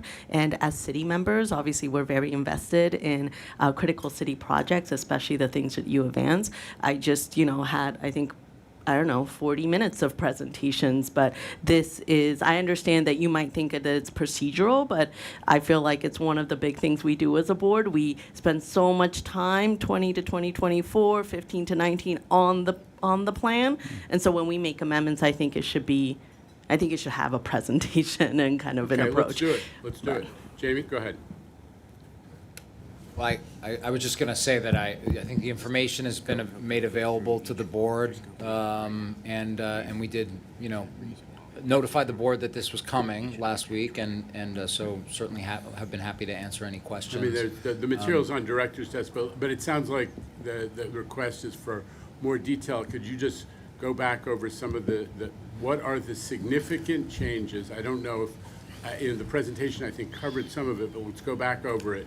What are the changes in this capital plan amendment that the board needs to know about if they didn't get it on director's desk and in the board communications that have already taken place? Yeah, sure. So there's as I said, probably most importantly, there's new projects that in order to move forward, we have to formally reflect them in the plan. Some of those have started, and we're sort of memorializing that now. Some of those are things that we're looking to move forward now, and if it increases a budget category by a certain amount, as you know, I'm sure that's 10% threshold, they have to be updated in the plan, they have to be submitted to CPRB. Those aren't really new news, so like the platform fences, you guys are aware of that.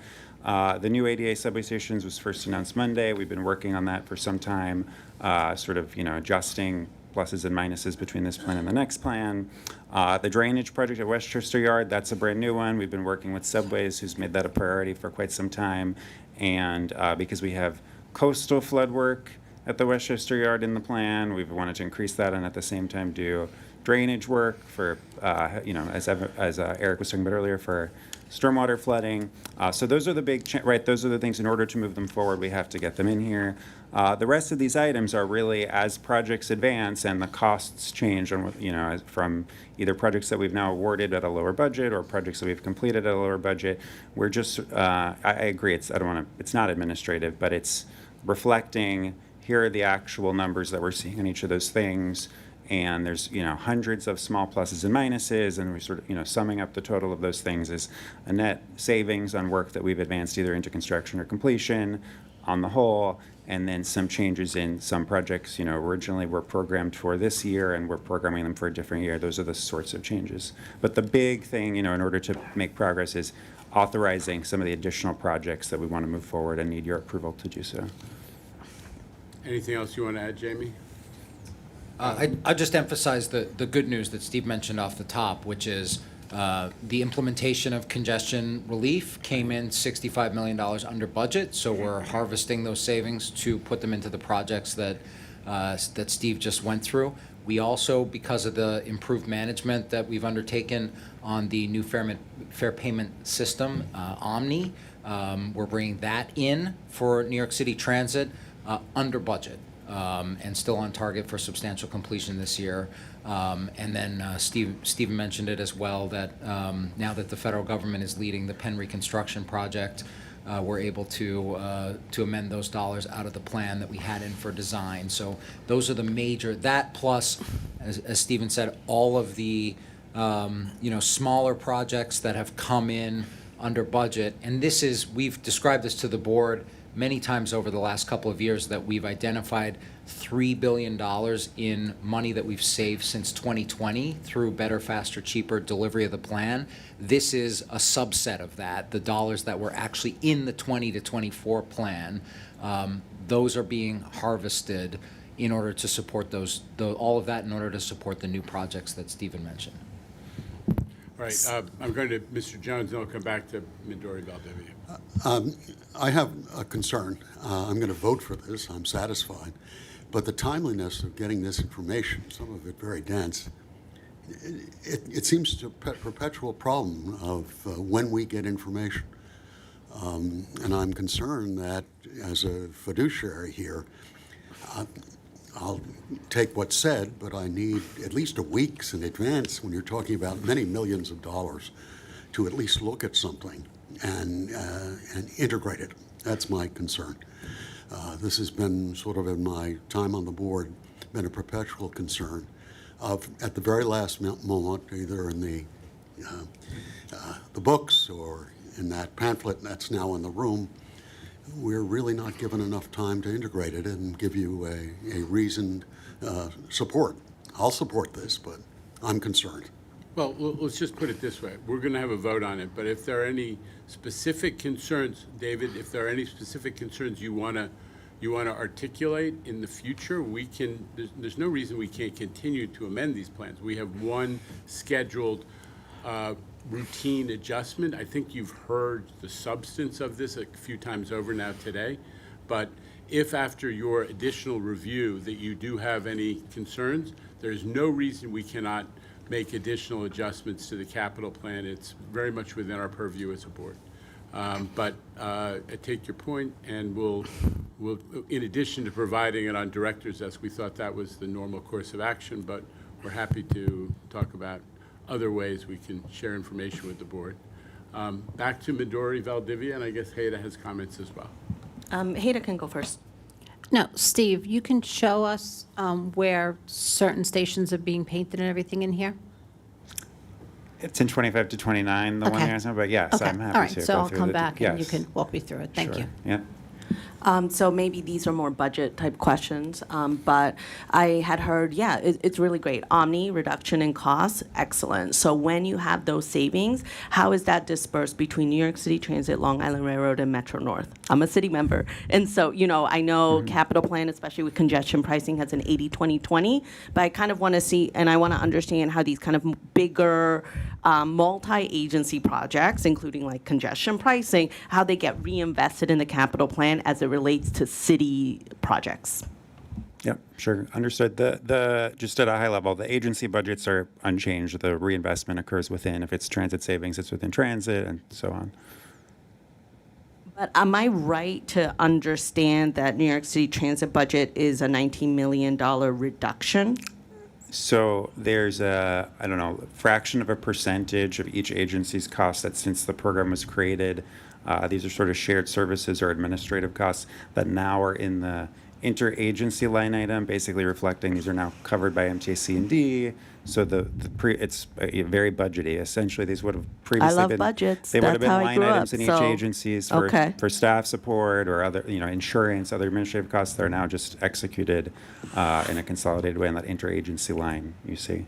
Okay, and then when will MTA kick off the Second Avenue Subway West Extension study? I know there was some discussion around that, and I know that's in the capital plan. That study is underway. That's in the 25 to 29 plan. We're not taking action on the 25 to. The study is funded in 2024 because This is only about the program, which is technically expired in calendar-wise, 20 to 24, but the work continues to unfold. So there's savings.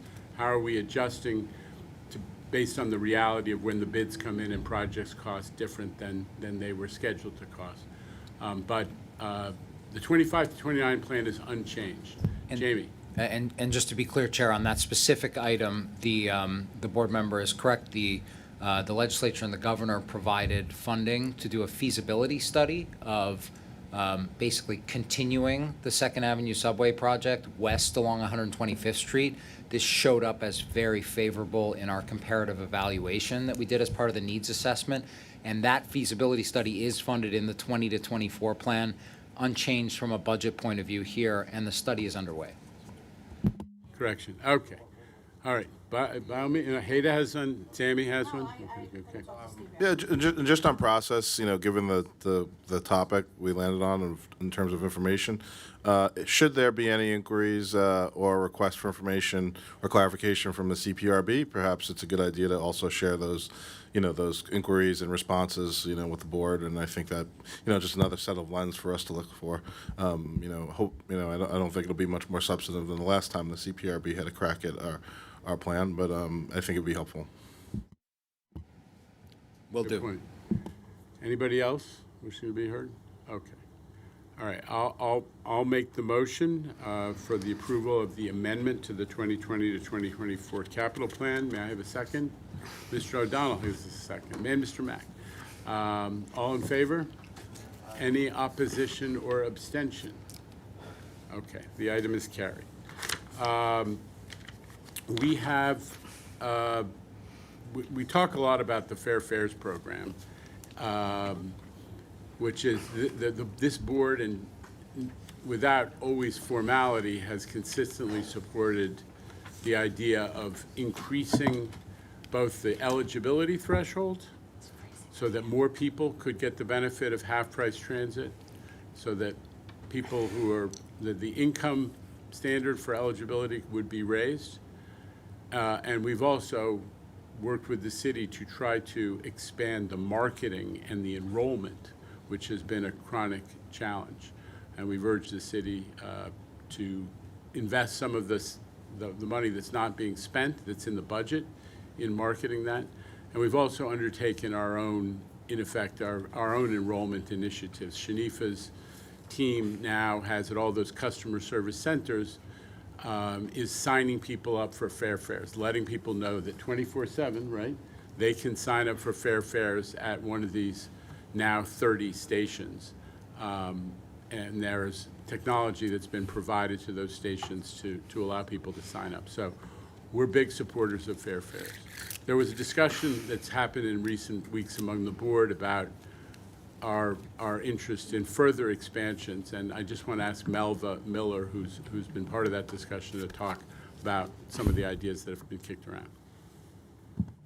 Sure. I'm not really ready to talk about the ideas, but based on all the hard work of this board and based on the desire of this board, I was prepared to submit a resolution today around fair fares. But in light of the city's decision to increase it 5% from 145 to 150% of a poverty level, I will not introduce the resolution today. That will give the board the opportunity to discuss it in further, especially with the new administration coming in, that we look very forward to working with on this, this increase of eligibility for fair fares and marketing. But I do look forward to proposing the submission of this resolution at a later time. Thank you. Mr. Jones. So I guess I've worked 10 years on fair fares. It seems like a lifetime now. And I do want to be supportive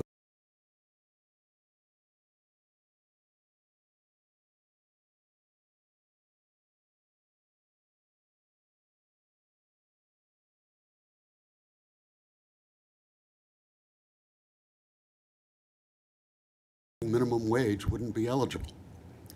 And that one of the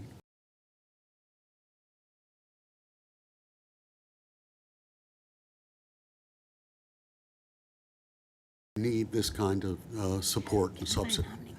So I'm very happy to be supportive of it with recognition. My original appointing mayor got terribly upset with me because he hadn't done the analysis of the hit on the city's budget. This is totally a city cost. But I think already what Jano and this organization has done has facilitated enrollment in unique ways and has moved the city along in its path. So again, I'm very supportive. I recognize we have to talk to the new mayoral administration, but I certainly will be there with many of the advocates in this audience to try to extend it to more and more people who are going to need it against the high cost of living in the city of New York. Thank you, David. Blanca Lopez, Randy Glucksman. Thank you, Mr. Chair. I will be more than happy to also support that when the time comes. However, if we could also, when we're starting to have that discussion, if we could also have a refresher of how fair fares work, just because we have new board members, and I know I've seen a presentation, but it's been some time now, so it would be great to have a presentation as well. Thank you. Good idea. Randy Glucksman. Great support for this. Yes, go ahead. I heard something before that they can go to the customer service center and they can get approval. Was I right in understanding that? Yeah, that's what I just said. Yeah. Okay. So, Yeah. I mean, just like that. Okay, Yes. great. Andrew Albert. I support this, obviously, as most of everybody does, and I think we should explore the possibility of having fair fares for the railroads as well, for those folks that cannot afford the fares there as well. We're happy to talk to the county governments about their interest in following the city's leadership on this issue. Other folks wishing to be heard? I think, was there somebody else wishing to be heard? Okay. All right, so we're, in effect, tabling action on this until there's, until some future board meeting and there's more discussion to be had. So moving on to our regular, oh, one more time. Yes, go ahead, Midori Valdez. Sorry about that. Not actually, your point about tabling this action is an interesting one. So just a refresher for the board, how do things get on the agenda for this board for the day? Paige, you want to help me out here? Because usually we put together the agenda. Right, and this was not on the agenda, I thought, last week, but I could be mistaken. That's correct. Usually we put together an agenda. The agenda is provided to the board on director's desk. This was not on the agenda, and that's why it's being tabled and will probably be put forth at a different board meeting. And I think that board member Miller indicated that. So that would go on the agenda if that comes to light. But if a board member would like to bring something to the agenda, who do we discuss it with to ensure that it can get on the agenda within time for board discussion and deliberation? If it's in order, it can go on to the agenda at under new business, if there's new business, assuming that it's in order. Thank you. Okay. Mr. Mack on Robert's Rules of Order? Okay, thank you, okay. So speaking of regular order, our regular board business, the minutes of the September board meeting and the minutes from each committee have been distributed. Are there any corrections or omissions other than those we talked about on Monday, Mr. Albert? Okay. If there are no further corrections or omissions, the minutes are approved as distributed. Starting off with the Corporate Governance Committee report, there was a meeting on Monday, and coming out of that, there's a request for approval of the MTA committee charters and one MTA all-agency policy directive. The committee discussed these items. There was no quorum present. Therefore, the items are included in today's materials for consideration and a vote without a recommendation for the committee. May I have a motion to approve the corporate governance? Anybody? Thank you, Blanca Lopez. May I have a second? Mr. O'Donnell. All in favor? Any opposition or abstention? Mr. Chair, if I could just make a quick comment on that. But, okay. If that's okay. Hold that vote. Okay, go ahead. With respect to the addition of accessibility in the charter for the Diversity Committee, I want to thank Dr. Rizzo, who started that dialogue, and I want to thank Lourdes and her team for the work they've done in making those changes. So we are appreciative of hearing more about issues and updates impacting that community. So we're excited to move forward. Thanks. Okay, so good news. Corporate governance, the approval was almost there. Any opposition or abstention? We have, the items are approved. Mr. Chu, would you tell us about the B&T report? Chair, the Bridges and Tunnels Committee met Monday and reports the following. There are two items for board approval. The first seeks approval for the TBTA to design, pursuant to law, a weigh-in motion program on the RFK Bridge. Which the second item seeks approval to allow TBTA to establish pursuant to law a work zone speed enforcement program. The committee recommends these items, and I move them. Before we solicit a second, it's worth mentioning that although the committee was very supportive of both these measures, I think it was pretty unanimous amongst the committee that we hope that in a future statute that there's flexibility for the punitive measures for both of these programs to be increased, because I think we all felt that they were light and kind of limited their ability to have the greatest impact. So. Okay, so there's a motion on the floor. Mr. Mack, you want to second it? I'll second it. But you want to comment? Yeah, my comment is that on forgetting bridges and tunnels in our domain, there have been many accidents upstate where people don't adhere to the speed limit. And Jimmy, you'll attest to that, am I correct? All the time with you, David. All right. Motion to approve the two items from the Bridges and Tunnels Committee. All in favor? Any opposition or abstention? The items carry. Chair, this includes the Bridges and Tunnels report. Back to Ms. Lopez for the Railroad Committee. We do not have any procurements at this time. Thank you. No actions at this time. I apologize. Ms. Mahaltas for Transit. The New York City Transit Committee met on Monday and reports the following. There are two actions for a proposed estimated expenditure of $393.3 million. The committee discussed these items. However, a quorum was not presented to move them. I present these items for a full board vote. Second, Ms. Soren. All in favor? Any opposition or abstention? The items carry. This concludes the transit report. Okay. Audit Committee, Mr. Jones? Chair, the Audit Committee met Monday. The Audit Committee met Monday and reports the following. While the committee did review and discuss the following items, a quorum of members was not present. Today, the committee seeks approval of the consolidated financial statements of the second quarter 2025 and the appointment of Deloitte as the MTA's independent auditor. Who will move the item? Mr. Mack, second. Ms. Miller, all in favor? Opposition or abstention? The audit items are approved. This concludes the Audit Committee report. Ms. Mahaltas, can we impose on you again for Capital Program Committee? Yes, the Capital Program Committee met Monday and reports the following. There are 6 procurement actions for construction and development for a proposed expenditure of $124.2 million. The committee recommends these items, and I move them. Okay, second. Anybody? Thank you, Ms. Soren. All in favor? Any opposition or abstention? The items are approved. I think that concludes the capital program report. Thank you. That concludes the capital plan. Thanks.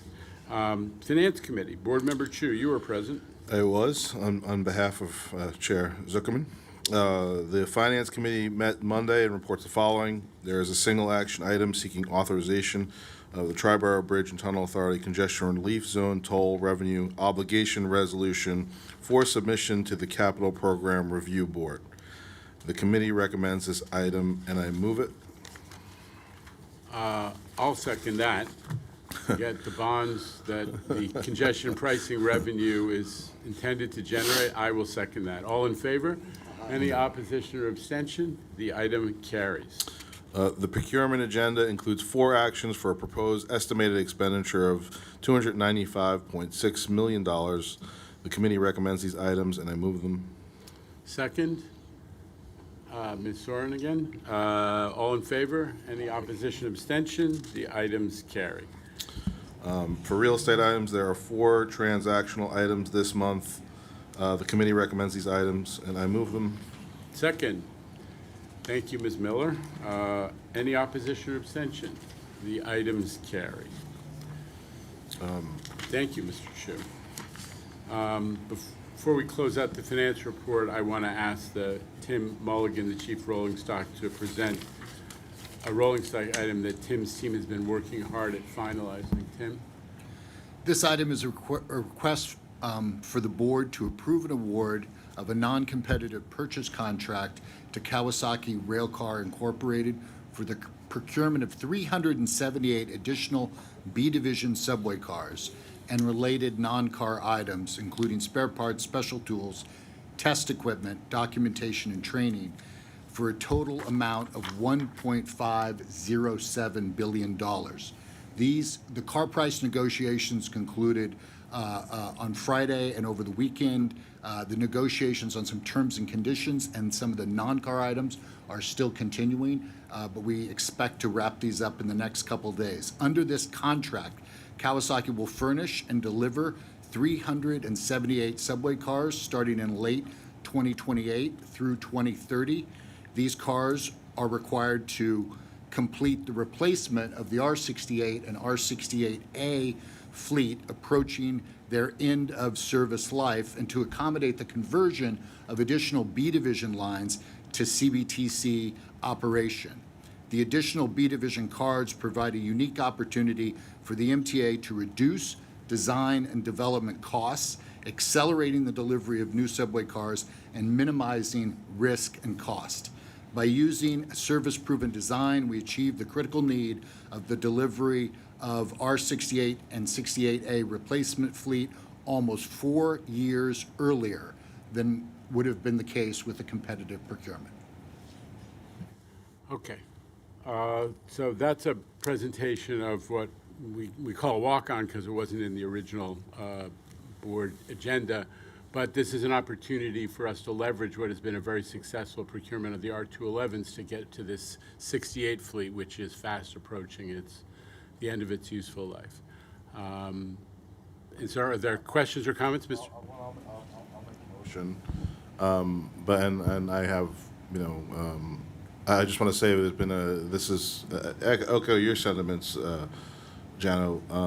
There's been considerable conversations, so I think it's something that it merits putting on the record for what we can. About there's been a lot of conversations and inquiries from many stakeholders about what goes into the production of our rolling stock and in relation to the work conditions and at Kawasaki. And there's been certain high-level concerns of the community. They're certainly valid, but I think there's also been a lot of misinformation and accusations that have been levied around. So I think it's worth noting on the record that there have been considerable conversations amongst the board members, amongst staff, amongst other stakeholders, to not only get comfortable with the fact that this is the best, most responsible way for the MTA to move forward, to balance all those needs, and that not only are we comfortable moving forward with this motion, but also we want to acknowledge that all of those concerns at the highest level that were communicated, which I think almost all of us are in agreement with, are certainly being considered to make sure that they are considered even more deeply for future procurements. And that's something that was very much a robust part of the conversation, amongst staff. But also worth noting that, if we went, because I don't think we could say that loudly enough, if we went out to go for an entirely new procurement, history has told us that, and I don't think current conditions are improving. The wait time to actually get rolling stock would be, I think to say considerably longer would be an understatement, right? So, yeah, does anyone else want to comment on this? I mean, I just think, Andrew, let me just add one thing in response to Sam's, I think, very helpful statement, which is that we are undertaking now, because there's been some controversy about what information is being made public and so on, it even got into litigation. The MTA has become, in the words of Reinvent Albany, the sort of the gold standard of transparency, and we are going to make information public. We're going to do it in a way that respects, the rules of the road about proprietary business information, so it doesn't violate commitments that are made under our contracts with manufacturers and suppliers. But we want to have a robust public information about what jobs are being created and what types of trades, and making sure that these are meaningful jobs that advance what we're all interested in, which is a strong manufacturing sector. And if I just could respond to one specific point, one thing that's been very much talked about, or at least highlighted, is the U.S. employment plan, which we're not going to go deep into details, and it is also a subject of litigation, which does limit our ability to go in too deep on the record. But the U.S. employment plan was a federal program. And I think one of the positives that's come out of this conversation is that, being that we are the MTA and being that we are New York, we know that we are not afraid of innovating and doing better and setting an example. We've done it a few times, probably most notably with congestion pricing over the last year. So going forward, I think an important item that came out of this conversation was that going forward, staff is going to put together, an initial framework, and then with the collaboration with the board, going to understand what is in the best interests of the public, not just for producing this rolling stock, but making sure, all of our social considerations and economic, priorities are considered. So I think that's something that everyone should look forward to, including some of the people that were paying most close attention to our rolling stock procurements. I think something that reflects. Mr. Albert? Yeah, on a very different level and nowhere near as important, I'm sure, to everybody as what Sammy has just raised. The loss of the R68 and 68 fleet means no more conversational seating. If you've ridden the trains lately, people are yelling across the aisles at each other, and having the conversational seating makes it a little more civilized for riders.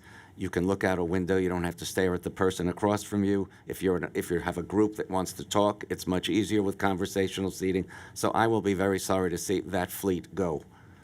All right, but wait till we have full cellular connection in the subways, and then we'll have yet another discussion, listening to people's domestic arguments as we ride our way to work. Okay, but again, I acknowledge your comment. We increasingly, the design of our cars is designed to maximize both capacity and circulation, and that may mean some compromises, and you're correct. Okay, there's a motion and there's a second? I need a second on this. Mr. Mack will second it. All in favor? Any opposition or abstention on this? I abstain. Okay. There's an abstention from Ms. Mahaltzis. Okay, I think This concludes the Finance Committee. This concludes the Finance Committee report. Okay. And with that, we conclude today's board business.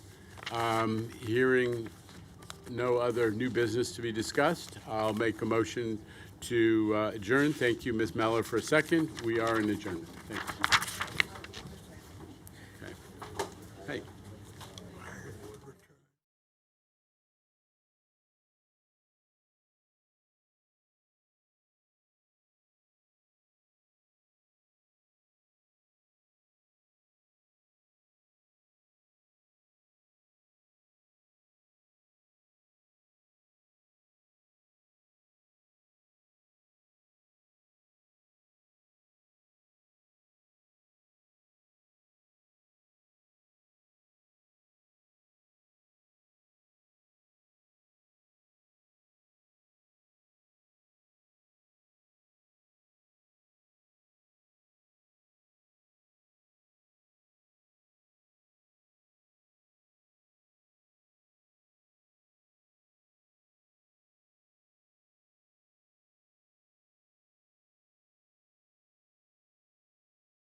Hello, everybody. Great. I thought this was a great meeting.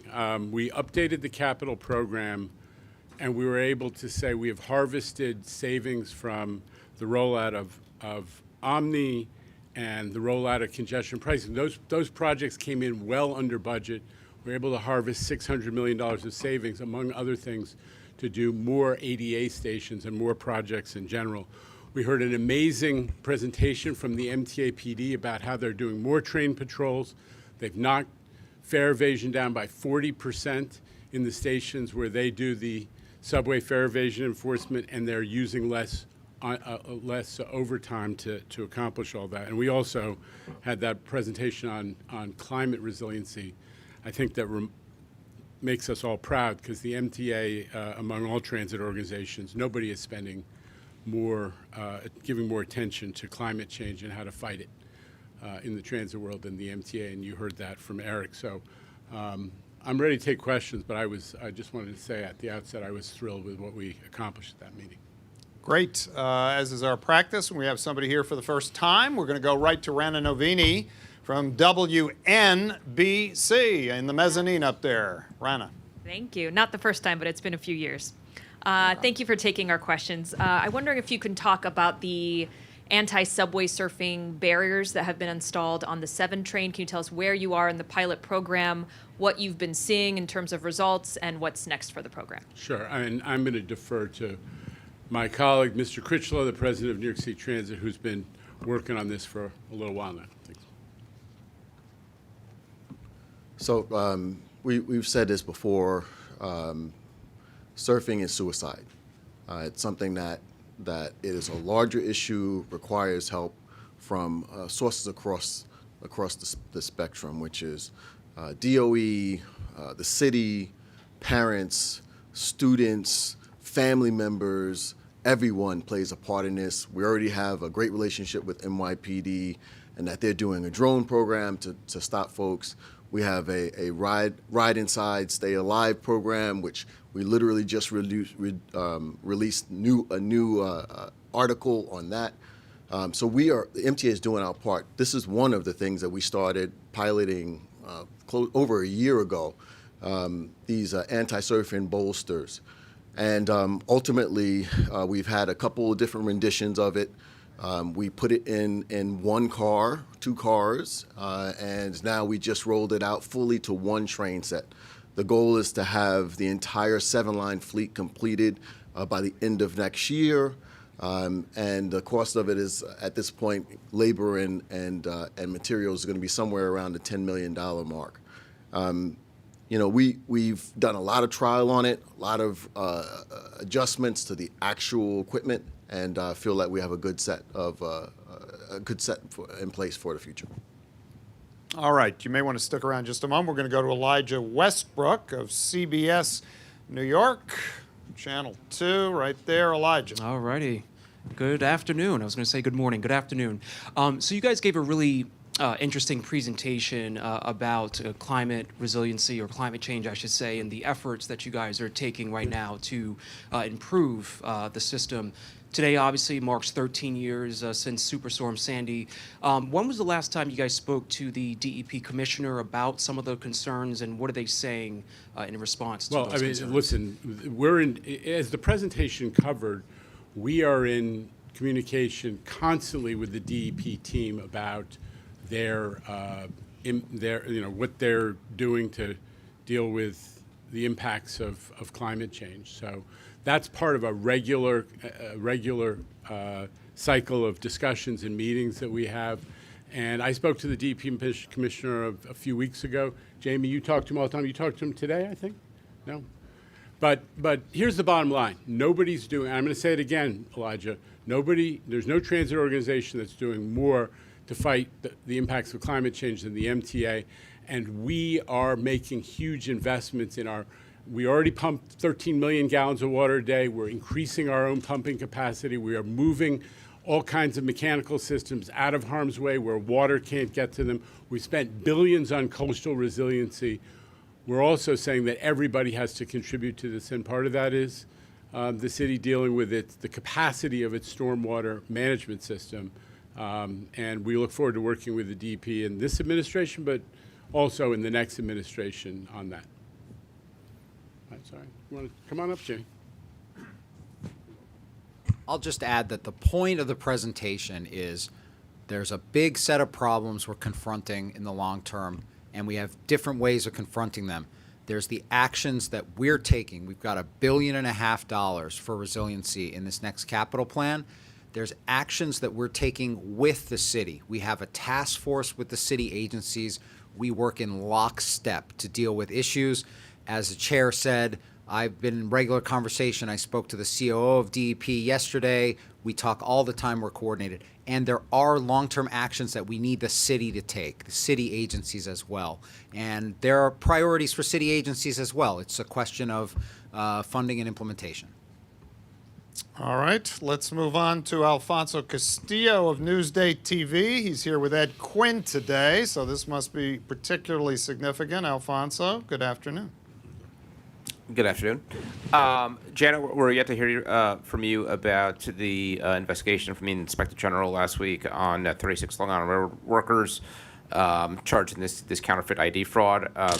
First, just want to get your thoughts on the charges, and then I've got a follow-up. Listen, bottom line, I'm outraged. And I'm especially outraged the idea that there were supervisors who are charged with responsibility for making sure that everybody's getting work done and playing by the rules. There were supervisors who were conspirators and organizers of this. Outrageous. And I don't. There's still litigation or process of applying discipline. I'm not involved with that, and I don't know the specifics. But let me tell you this: if you're a supervisor and you're actually corruptly involved in this kind of ripoff of the public, I don't think there's a place for you at the Long Island Railroad.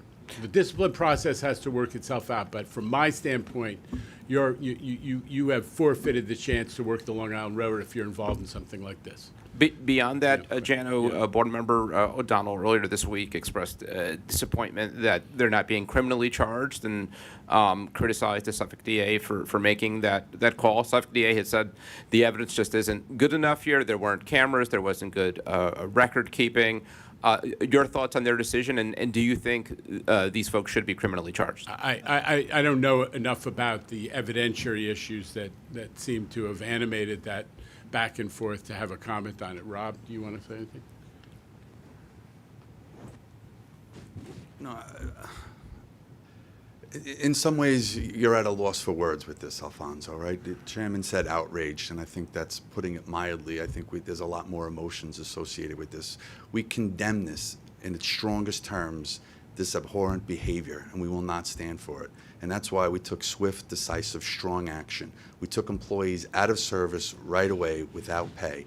We disciplined them up to 9 months. There were demotions associated with this.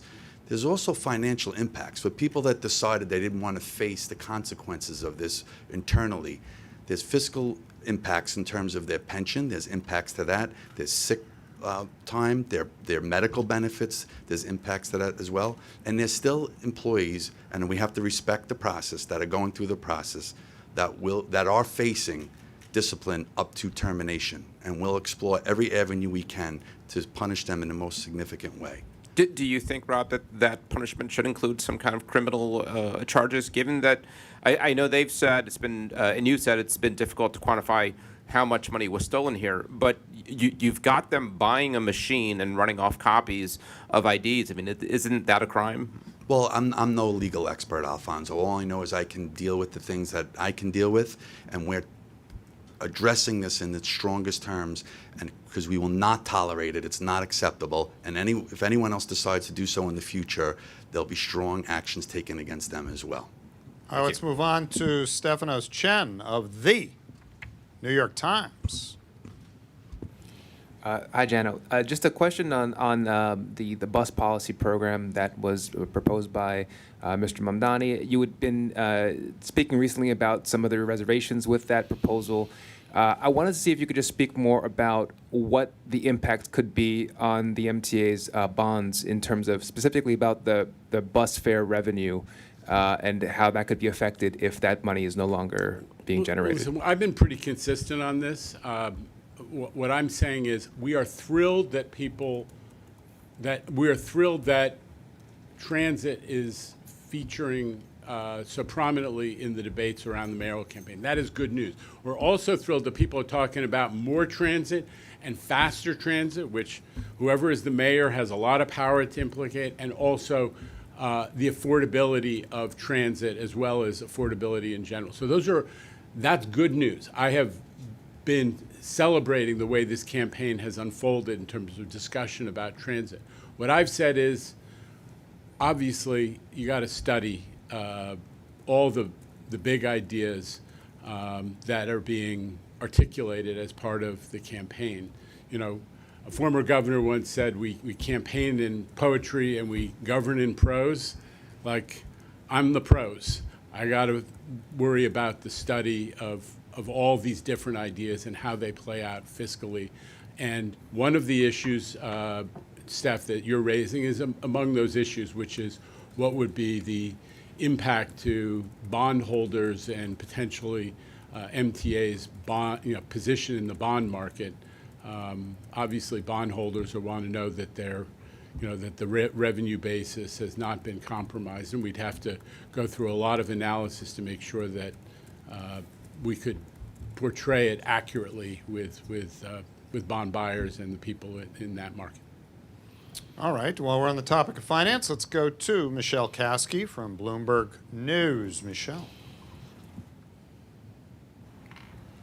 Hey, Jano.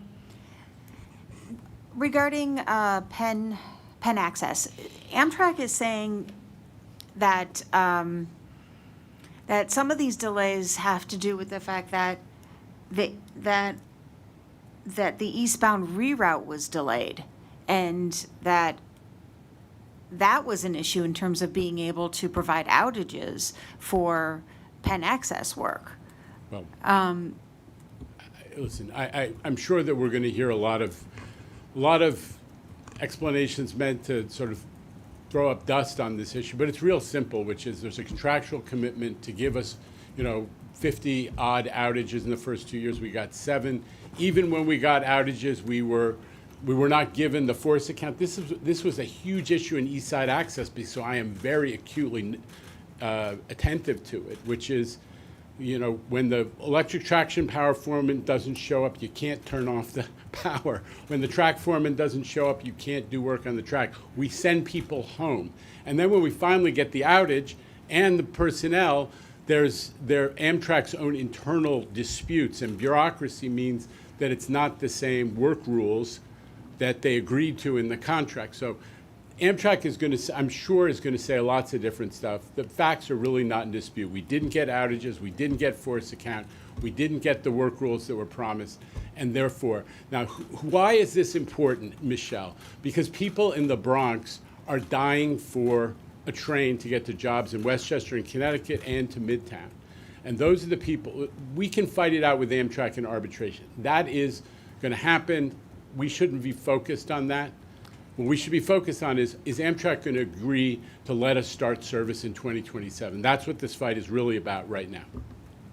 All right, let's go to the Zoom equipment. We got Jose Martinez standing by. I understand editor Jose Martinez after the promotion from the city. Congratulations, Jose. It's player-coach role for now, if you will. But I am still doing some reporting. So, Jano, just wanted to ask about one of the last items that came up today in terms of the rolling stock procurement from Kawasaki. Is this the first wave of new subway car purchases under the new capital plan? And also, if you could just speak to the importance of replacing those cars that have been in service since 1986. I think you just framed it, right? They've been in service since 1986. We have a roughly 40-year useful life. And after 40 years, they start to break down a lot more frequently. You see the MDBF plummet. And by buying them now, at least we're putting ourselves in a position where we can get them into service a couple years beyond the 40-year useful life. We needed to take that action to protect the riders who otherwise are going to experience these additional breakdowns. So that's what this is about. Yes, it is the first procurement under the new 25 to 29 capital program. And the reason that it made a lot of sense to do it is that we've had huge success with the R211s. Public loves them. They're rolling out. And this way we can keep it's using most of the model. And we also have, we're accelerating the opportunity to do CBTC with those cars. If we had to wait, it might create complexity for the whole CBTC deployment of modern signals. So that's one of the prompts for doing this as quickly as we did. Anything else, Jay or Tim? Okay. All right, next up is Dave Colon from Your Streets blog. Right there in the front row, Dave. That's a new one. Jano, I wanted to see if you talk about, while everybody's talking about buses, to maybe go back in time a little bit. Many years ago, Andrew Cuomo's MTA killed the expansion of the Select Bus service. So I'm wondering if you are interested, as the new mayor shows up, working with New York City DOT to revive the expansion of that specific bus service. Yeah. I honestly, premature for me to say what the specific mechanisms would be, but the goal of faster buses, which everybody who's running and everybody who works in our New York transit world endorses, that's my goal. So we're going to be looking at physical infrastructure improvements, some of which have rolled out slowly in the last couple of years, like buses, busways and bus lanes. We're going to be looking at traffic signal prioritization. We're going to be looking at expansion of the ACE program.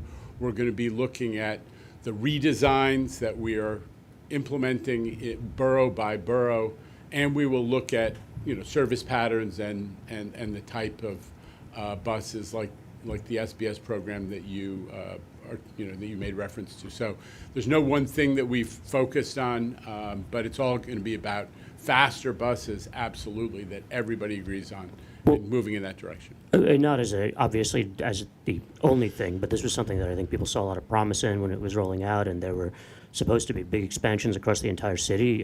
Is there still a place for this? I honestly don't know, Dave, but we're going to evaluate it alongside all the other tools that might give our riders a faster bus experience. So it's one of the things that we're going to take a look at. All right, next up is Haley Brown of the New York Post. Okay. So on the free buses proposal, have you voiced your concerns directly with the assemblyman? And you said the proposal should be studied first. What could be an issue that could come up if they don't study? So again, I think I've said the same thing a few times now, which is any proposal of scale and complexity needs to be studied. We will study it. I know that the folks who are running for mayor understand that, and I think I'm just stating the obvious, which is that we have to study all of the implications, which is not just fare box revenue, but the capital impacts and the operating impacts and so on. So I'm comfortable that we've been pretty consistent on the need for a thorough study. And the part about, did you voice your concerns directly with the assemblyman yet? No, I'm not. We're not involved in the election campaign, and we don't take a position as long as campaigns are going on specifics, and I don't interact with campaigns. But honestly, he's been a pro-transit assemblyman for some time, and our team has certainly worked with him in the past, and he's been a big supporter of transit. So we expect to keep working with whoever is in office after the election. All right, next door is Steve Nesson from WNYC, Gothamist, and the famed On the Way newsletter. Steve.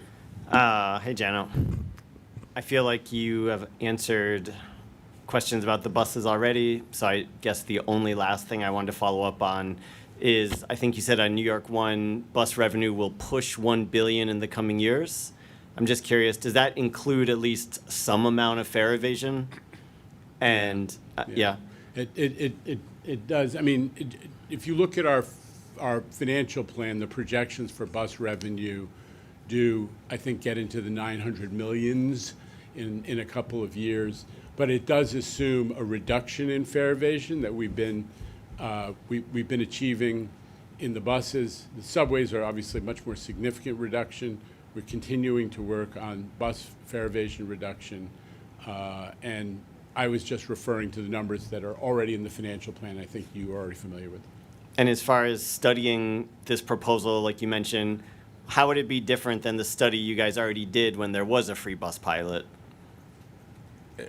It would be different. It would have to look at the implications of not one bus in each borough, but it would have to look at the implications on the entire system, and what might be the financial implications. Again, both capital, if you need more buses, if you need more bus drivers, whatever, as well as operating. So it would be a much more comprehensive study of all the potential implications. All right, Steve name-checked New York 1, so we go right to Samantha Liebman of New York 1 to close out the proceedings today. Sam, good afternoon. Good afternoon, Jano. I'm just wondering, after the last major storm where there was major subway flooding, the DEP in a Zoom said that they work with you to prioritize stations that flood the most, but the stations that flooded in Ida flooded in the last storm, 28th Street, 23rd Street, Eli Avenue, all of those have not been worked on apparently. So what's going on there? Okay, so Jamie will clarify, but yeah, you're right. What Jamie's presentation showed today is that torrential rainfall happens not at the same location every time. So every time there is one of these episodes of torrential rainfall, the MTA and the DP and DOT get together and go look at all the stations that were hit because there are differential impacts and study this and see what can we do right away, hopefully, to make changes. And a lot of good has come of those collaborations. There's a task force, Jamie described it. What keeps happening in a couple places, and that was what the second half of Eric's presentation described, is there are some neighborhoods where the combination of insufficient sewer capacity and these low the reduction in the curbs means that water is getting both into the vents, up on the sidewalk and into the vents, and also the sewer system is backing up and it backs up into. That's what the portion of Eric's presentation was talking about, which is we're having a lot of areas where we're collaborating with DEP and fixing things, but there are many also these neighborhoods where the sewer, the insufficient capacity of the sewer system, the stormwater management system, as they say, is leading to a chronic backup every time there's torrential rainfall into the station with impacts to subway service and so on. Because when the water comes over the third rail, can't run service. So that's the difference. There are some areas of success and progress, and there is an area, there's a set of neighborhoods and stations where there's the same issue every time. It has to do with the city's infrastructure. And we're just saying, as we head into a new mayoral administration, it's really time to deal with this. We spent 20 years building the third water tunnel. That was, that took some determination and commitment by multiple administrations. We got to start with the stormwater management system, or this is going to keep happening. Jamie. Yeah, I can just fill in some examples of what the chair was describing if it's helpful. So 200 subway stations impacted by heavy rainfall flooding since 2007. That's a lot. It's a lot of different problems. Dyckman Street, 190th Street Station, we worked together with city agencies. We dealt with some of those immediate problems. They had suffered from heavy rainfall flooding in the past few years. This last set of rain events, they didn't. We were able to solve the problem. 28th Street, some of the 7th and 8th Avenue line stations that you're describing, it's a mix. There's an example where, as Jano said, there was a manhole cover that we were able to go out and bolt down with the city agencies, and now we're not seeing that sort of backflow. But we have a bigger problem in those neighborhoods, which is there's too much water coming for the sewer system. The curbs have sort of gradually, the streets gradually been paved up, so there's not enough room to contain the water in the roadbed. So it's getting up over the sidewalk, up over our steps, into our vents. So that needs more intervention from the city. So it's a combination of working together on the smaller interventions and finding better ways to manage stormwater that impact both the subway system and communities across New York City. So it's to everyone's benefit to intervene. Okay, well, until we're going to close it out, I just want to emphasize one thing, which is we're having, obviously, a lot of discussion about Amtrak and what they can do and what they can't do and what they won't do, and the water gets muddied. The bottom line is we got to provide service, Penn Access, to the people in the Bronx. It's important that we make good on it. We can fight with Amtrak in arbitration. That's the key. We need to join forces with Amtrak. We need their support to get people on the railroad 2027 as promised. Now, we've already seen how enthusiastic people are about the Metro North service to Albany. These people in the Bronx are desperately in need. They don't even have what the folks going to Albany have, which is some Amtrak trains, albeit not enough. These people have nothing to get to jobs and education and opportunity when you're coming from Co-op City or Morris Park in particular. We need to start those service 2027, and we need Amtrak to help us. All That's right. it. Thank you, Jano, Rob, Demetrius, and Jamie. Thanks, everybody. Really appreciate it. Good afternoon from Lower Manhattan today.